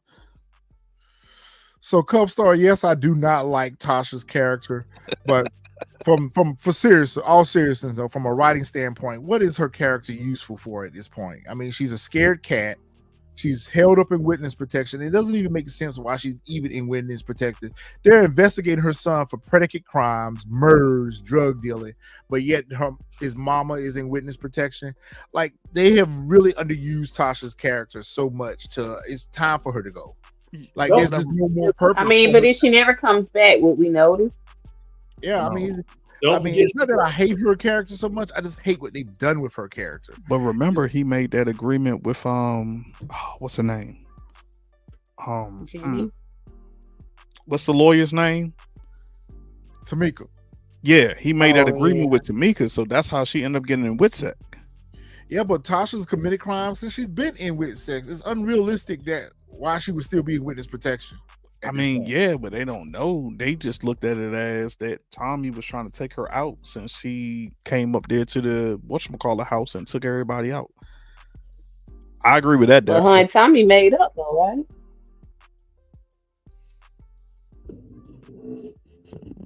That's true. But I think in order for Tariq to that next level, we're going to do another spinoff involving Tariq, and you still keep Tasha around. Then it's the same thing that we have with this version of Power right now. So in order for Tariq to evolve, he's going to have to lose something, and he's going to have to lose Tasha. That's the only thing that's going to motivate Tariq to become more savage. If you keep Tasha around as a scared cat, it just, you're playing with my intelligence at this point. Like, I don't know. I think breaking Tasha up. She's not that important to the story to keep her character around for another show. It's time for her to go. Yeah, it's no reason for them to even bring Tasha back for any reason whatsoever. I'd rather see a show with Yaz than it without Tasha before I see Tasha again. I mean, what are we going to see different? I'd rather see drunk Granny. Yeah, what are we going to see different with the character? They've done nothing with the character through 4 seasons of book 2, but keep her in witness protection as a scared. But she could be moving the forest, though. Yeah. She could be moving the forest, though. I mean, that makes more sense for her to move the forest. But me personally, I'm looking forward to seeing Kane. I want to see Kane and Tariq have an alliance. I'd love to see that. I'd love to see Brayden gone. Obviously, Tiny and Dru. I'd like to see him gone. I'd like to see Monet locked up. They can do whatever they want with Diana. I don't care. And I want to see Effie move forward as well. Yeah, I know Effie one of my favorite characters. I love Effie. Jack, what you want to see? Please take Dru. Yes, please. That has to happen. That has to happen. Universe. Please take Dru. I want to see him. I want to see him out of here. Like at this point, his character is becoming useless. They kicked him out the whip. The only person who's riding with him is actually Monet, but the rest of the family seem like, whatever. You know. David, thank you for reminding me. I was going to bring that up. What are we going to get with Elisa Marie's character? We know that she's casted. We know that she was casted. I did it in the character description. She's confirmed to be in season 4. What did they bring her character back for? And why so late in the season? It's got something to do with the spinoff. It's got to have something to do with how they end the story. Like, what would be the purpose of bringing Elisa? Does she still have that flash drive? Yeah. We're going to have to go back and watch. Did they sum that up in Force, or did they sum that up in Power? I think they did that in Power, season 6. With the flash drive? With the flash drive. We're going to go back and watch those last few episodes. I think they did it from Tommy's perspective episode. They cleared that up with the flash drive. Maybe she has it. Oh, yeah, they did, because he went to the house and she gave it to him. Yeah. But what would be the purpose of bringing her character back for book 2? Right. I can't figure that part out yet. Unless she's coming back to get some revenge on Tariq for Proctor. I do think when we come back in September, we're going to be months ahead. That's why I thought Diana would be either carrying heavy or delivering. So, that's what they love to do. They love to move us months ahead. So, I mean, and every episode is like one season. They solve issues in 12 to 24 hours. So they could bring Elisa back and kill her off in the same episode. I don't know. We're gonna have to do maybe let me get out here in these power streets for a minute, and maybe we'll come back maybe this week or next week and do a video about what we think is going to happen in the next. I'm sure we'll probably get some teasers or something else. I don't know. It might be a while before we get the next teaser for what's going to happen in the rest of the season, but I won't have to figure out what they're going to do with Elisa Marie. So I got to go back and do some research on that. Especially with 5 episodes left. 5 episodes is so underwhelming. I don't feel like they can wrap all these storylines they got up in 5 episodes. Y'all thought it was rushed. I told y'all from episode 1 that this thing felt like we was on 140 miles per hour. It's going to be way worse when we come back. It's dizzy, and when y'all brought up Lisa, I was like, "Oh, I forgot about that, man."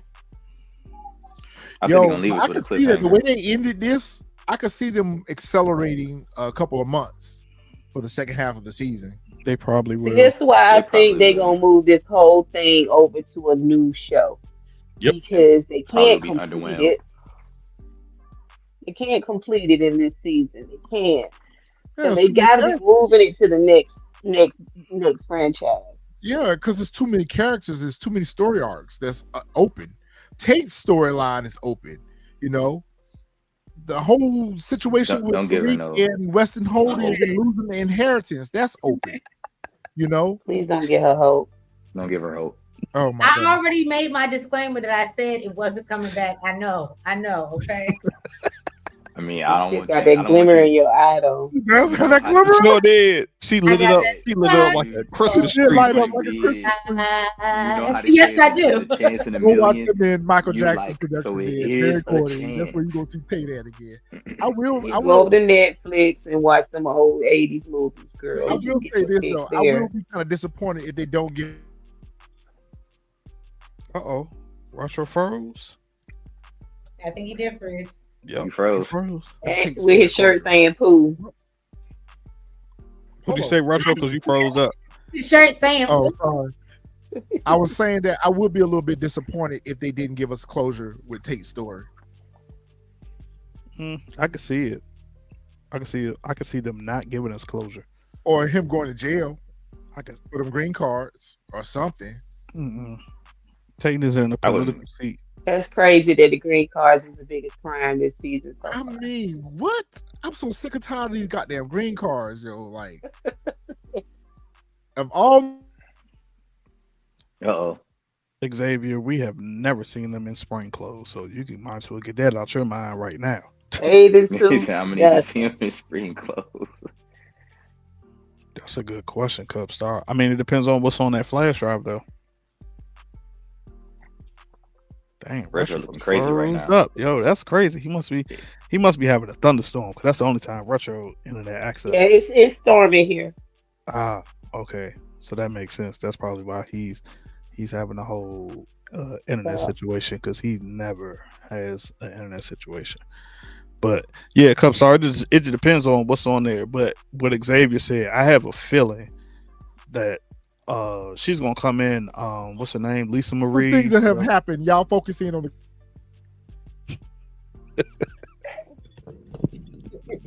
Whatever you just said, bro. He can't because that's how I go when you're in the storm. It's kind of like the season. Wait a minute, who else popped in? Somebody else popped in. Oh, he popped in on another laptop. Yep, there you go. I'm having some internet issues. Yeah, I forgot. We got some internet issues. I'm twice here. All right, y'all. So I guess that'll wrap up this week's events. Like I said, we'll probably be back to talk about some other stuff. Anybody got any last minute housekeeping? Yeah, Jack of Joys is dirty. Yeah. Dirty as hell. Him and his twin. What? And he crazy. And he crazy. They need Detective Jordan's detective. I don't believe that, JOJ. He just got an evil twin. No, he's evil with the twin. Yeah. Right with him. Yes. In a chat, me and Juggernaut have seen Jack of Jordan's evilness. So Back. And he's from Detroit, Michigan. So do I need to say anything else? What up, though? And he's from Detroit, Michigan. So How dare y'all sit on here? Eddie used to hang out on 8 Mile all the time. Hang out on besmirch my name. How dare y'all? You were just hanging with Bobby Brown this weekend. You hanging with Bobby Brown this weekend. I was hanging out with Bobby Brown this weekend. Tell her what else happened with Bobby Brown. Yep. Take it to your grave, JLJ. Take it to your grave.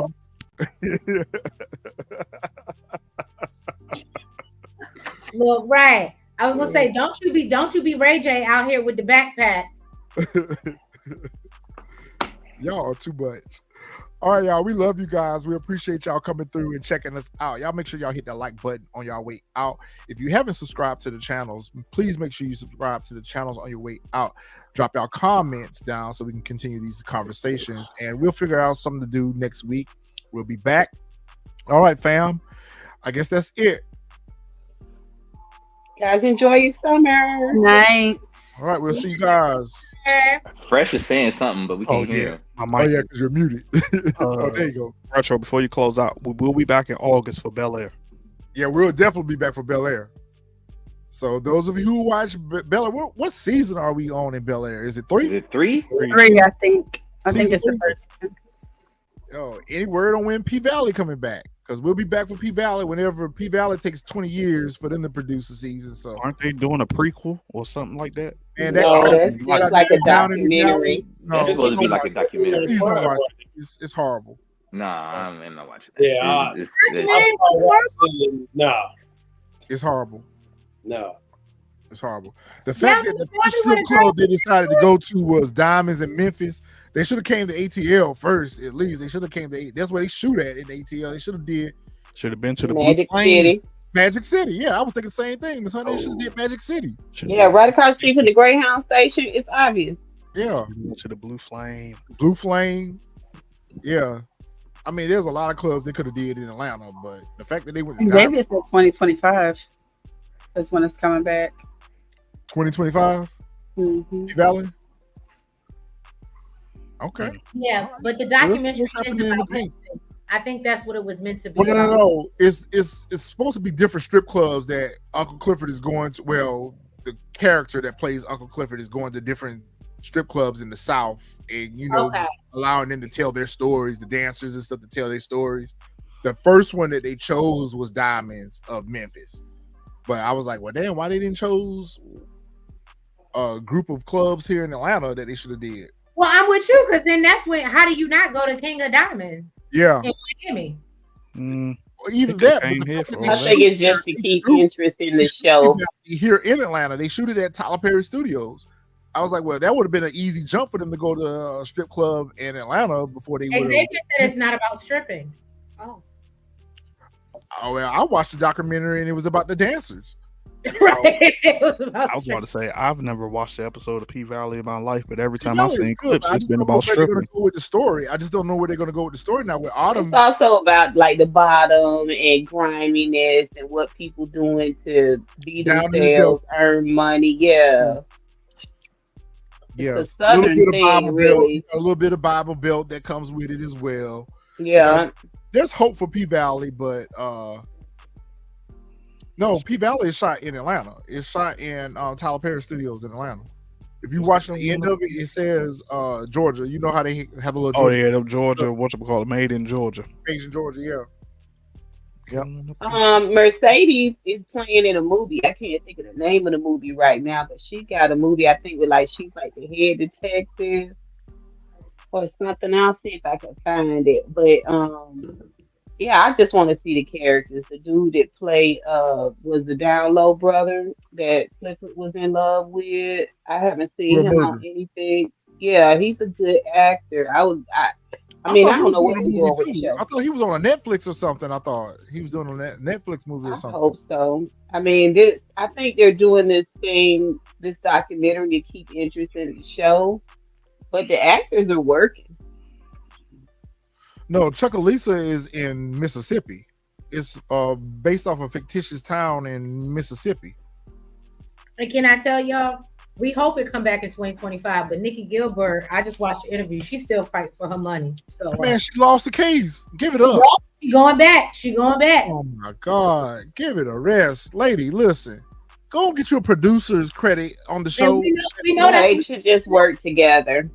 Yeah, go and get your producer's credit and get you some money. All right, y'all. We'll see y'all. We'll see y'all next time. Y'all stay tuned to the community board. We'll put something out there whenever we do our next show. And we love you guys. And y'all make sure y'all hit that like button on y'all way out. We will see you guys next time. Bye-bye.